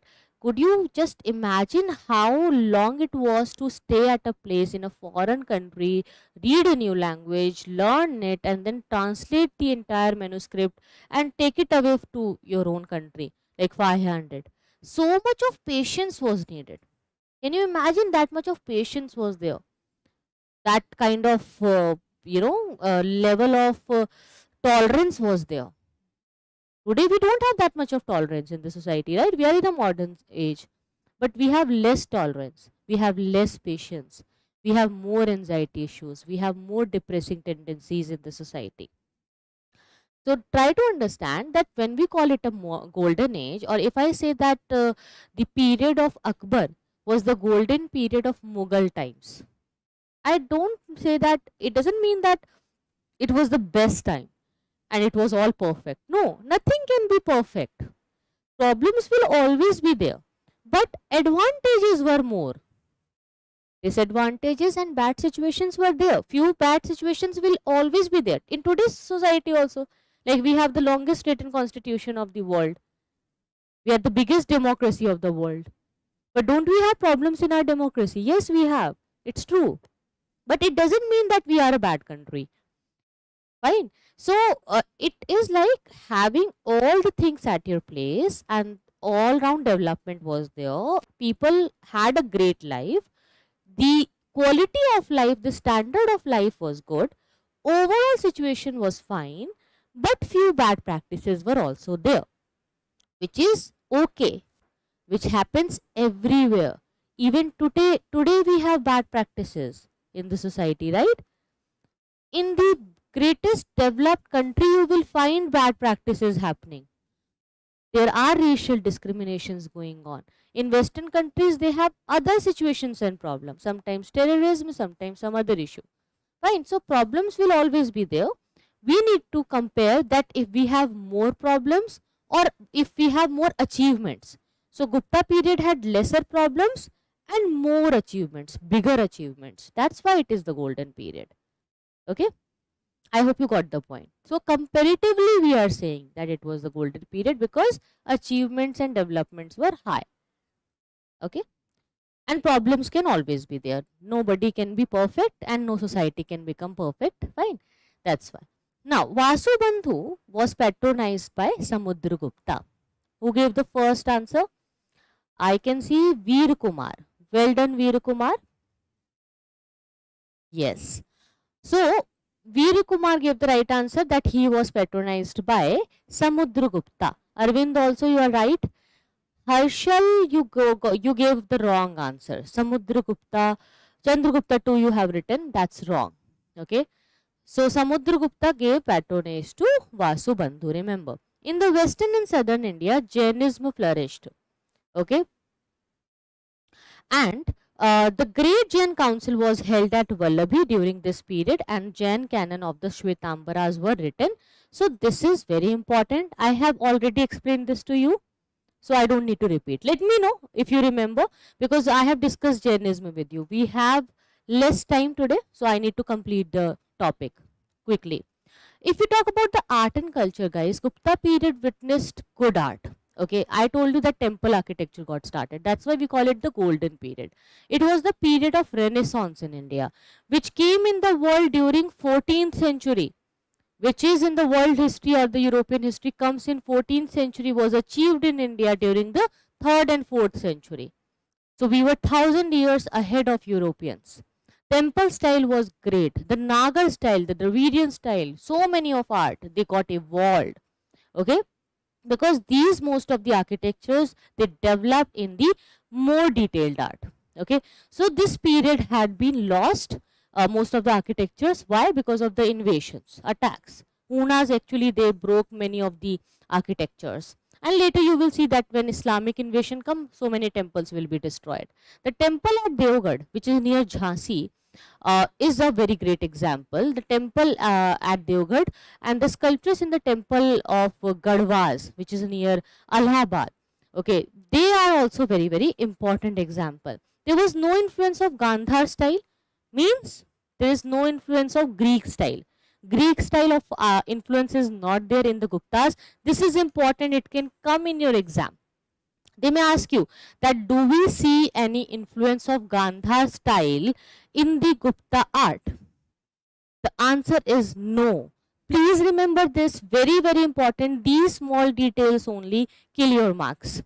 It's so easy and simple, no? Coming from NCERT directly. But still, many of the students still mark the wrong option. Remember that we had Gandhar style. It was still there. But there was no influence of Gandhar style. Nothing like Gandhar school of art was developed. But it was only going on in the Gandhar area, which is northwestern area. But in the Gupta Empire, no influence of Greek style, no Hellenistic influence was there. Beautiful statue of Buddha at Mathura shows the Greek style. Okay, but it's just an exception. Buddha statue, which was unearthed at Sarnath, is a great example of Buddhist, statue making. The Bhitari monolithic pillar of Skandagupta is again very important. These are important art and cultural developments. This is the Jhansi temple here you can see. So you can see how simple temples were made. ज़्यादा खूबसूरत नहीं है. Simple design. They were trying to make temples, right? They started making it. They will add more details later. Metallurgy was good. Iron pillar, no rust even today. The craftsmen were efficient. Art was very good. They knew about metal casting, metal statue. They made big copper statues of Buddha, like about 7.5 feet height, near a ton weight was discovered. The Delhi iron pillar, free from rust. Painting of Gupta period, you can see such a nice painting. This is a painting of Gupta period at Bagh Cave, which is near Gwalior. Very important, this one. And this is a mural painting, okay, and many mural paintings of Ajanta, and the temples had some Jatak stories related to Buddha. The painting at Shigariya in Sri Lanka were highly influenced by the Ajanta style. So we had influence on other country also. We influenced Sri Lankan art also. Gupta coins, yes, I told you, maximum gold coins were there. Like Samudragupta issued 8 types of gold coins. The legends on them throw much light on the achievements that yes, he was a marvelous king. His figures are inscribed, his skills, his greatness, everything is there. Then Chandragupta was his successor. He also issued gold, silver and copper coins like this. You can see different varieties, different shapes, different sizes were there. Literature was highly developed. Sanskrit became, a main language again in the society. Yes, it became prominent again, and classical Sanskrit works were written in the forms of epics, lyrics, drama. Nagari script had evolved here, which we still follow. So from where Nagari script is evolved? Brahmi script. Remember, from Brahmi, Nagari script evolved. Samudragupta patronized number of scholars, including Harisena. He himself was a great scholar. In Chandragupta too also, Navratans were there. Kalidas, he is the best known writer of that time. His Sanskrit drama, Shakuntala, is considered one among the 100 best books of the world. So please remember, Shakuntala is the best, one of the best book of the world. Okay, 100 किताबें दुनिया की सबसे अच्छी में से एक है Shakuntala. Fine. Other plays are also there by him, like Malvi Kaganimitra, Vikramavarshya, epics like Raghuvamsha, Kumar Sambhava, lyrics like Ritu Sambhara and Meghaduta, all were written by Kalidas. So these all are important for prelims. Write it down in your notebook. You can just pause the video and write it later. Then Vishakadatta was one again very important author who had 2 dramas, Mudra Rakshas and Devi Chandraguptam. For Shudraka, you need to remember Mrichkatika is a rich in humor and pathos, which is a play. Then Bhairavi, Bhairavi wrote Kritre Junnaya in the story of which is a story of a conflict between Arjuna and Shiva. Dandin, great scholar, very important. Dandin was the author of Kavya Darsha and Das Kumar Charita. Vasavadatta, it was written by Shubhandu. So this is again very important. The Panchatantra stories, still very famous. They were composed by Vishnu Sharma at this point, Gupta period only. Buddhist authors like Amar Simha, he compiled the lexicon called Amar Kosha, which is all about ethics in the society, like how to follow ethics in the society. Purans in their present form were composed during Gupta period. There are 18 Puran, but the most important are Bhagavad Puran, Vishnu Puran, Vayu Puran and Matsya Puran. The Mahabharat Ramayana were given the final touch during the Gupta period only. Okay. Now, last topic is about science. Science field was developed. Science, mathematics, medicine, we were doing best of the world. Best of the world, best of the time we had. So, field of mathematics, astronomy, astrology, we have Aryabhatta, the great mathematician at that time.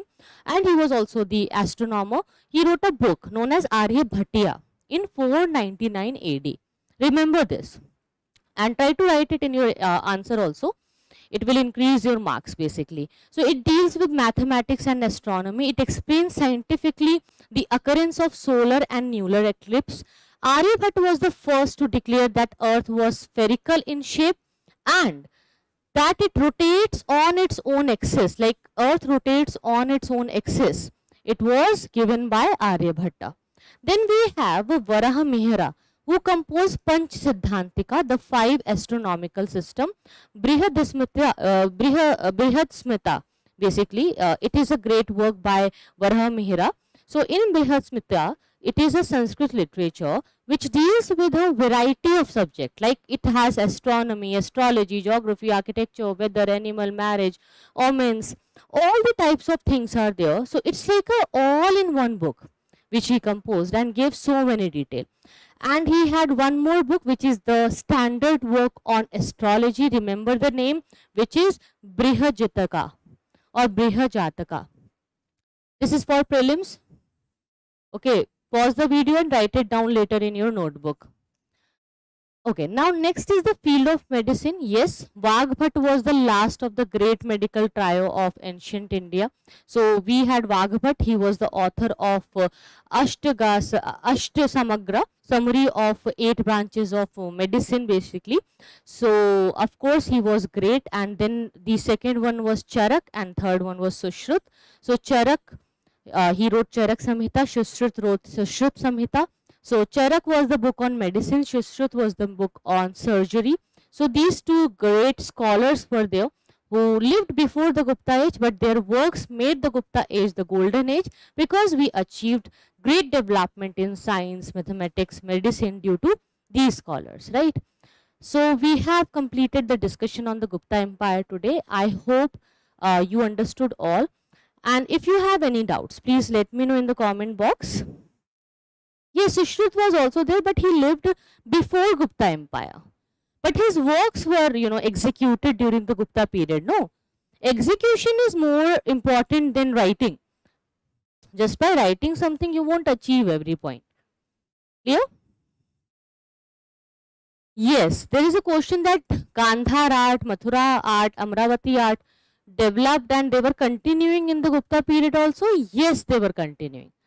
Continuance was always there. As I told you that when we came in the Neolithic era, but in the Neolithic age we had polished stone tools, but we continued the old stone tools of Paleolithic and Mesolithic age also, no? When we got metal, we made metal tools, but we continued stone tools also, right? Even today, see, look at the modern time. We have so many new styles of paintings, art, sculptures. We have modern art today, but we still continue making the old styles and following it, right? We don't forget the old style. It's never possible. We always keep the old style continued. The development can decline. It may become stagnant, but it can never vanish. This is the beauty of art, that you can never kill the art. It can never be vanish. It can never be disappeared. Even if it disappears, it always it always reappears again after few years. Somebody will come and will make it revived again. It happens with the art and the types of styles every time. I hope you got the point.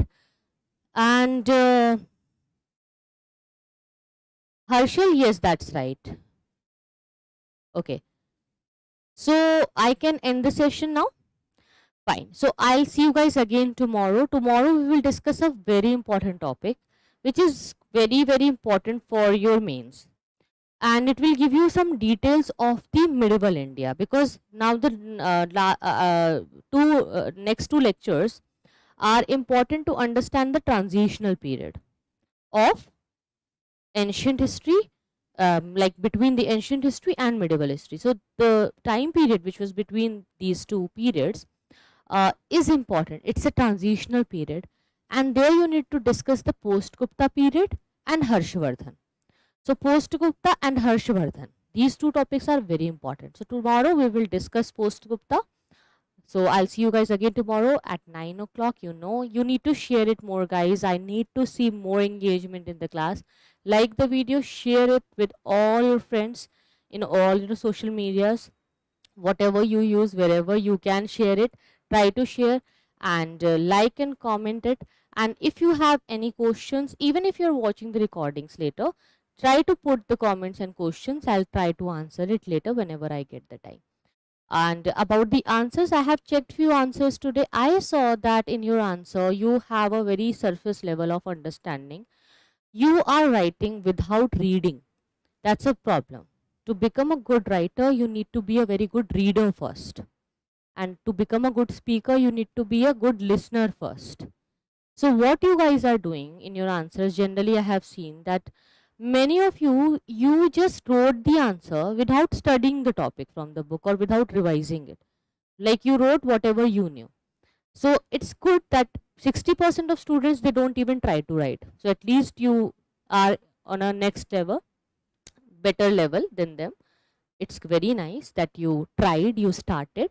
I'm very happy to see that only few of the learners are here who took this effort to write the answer.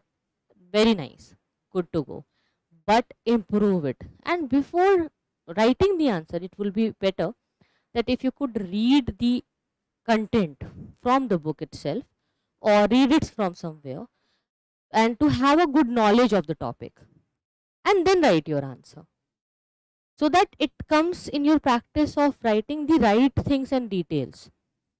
It will be like a revision also. Clear? So I'll just end the session here, guys. Thank you so much for coming. See you then. Take care. Bye bye.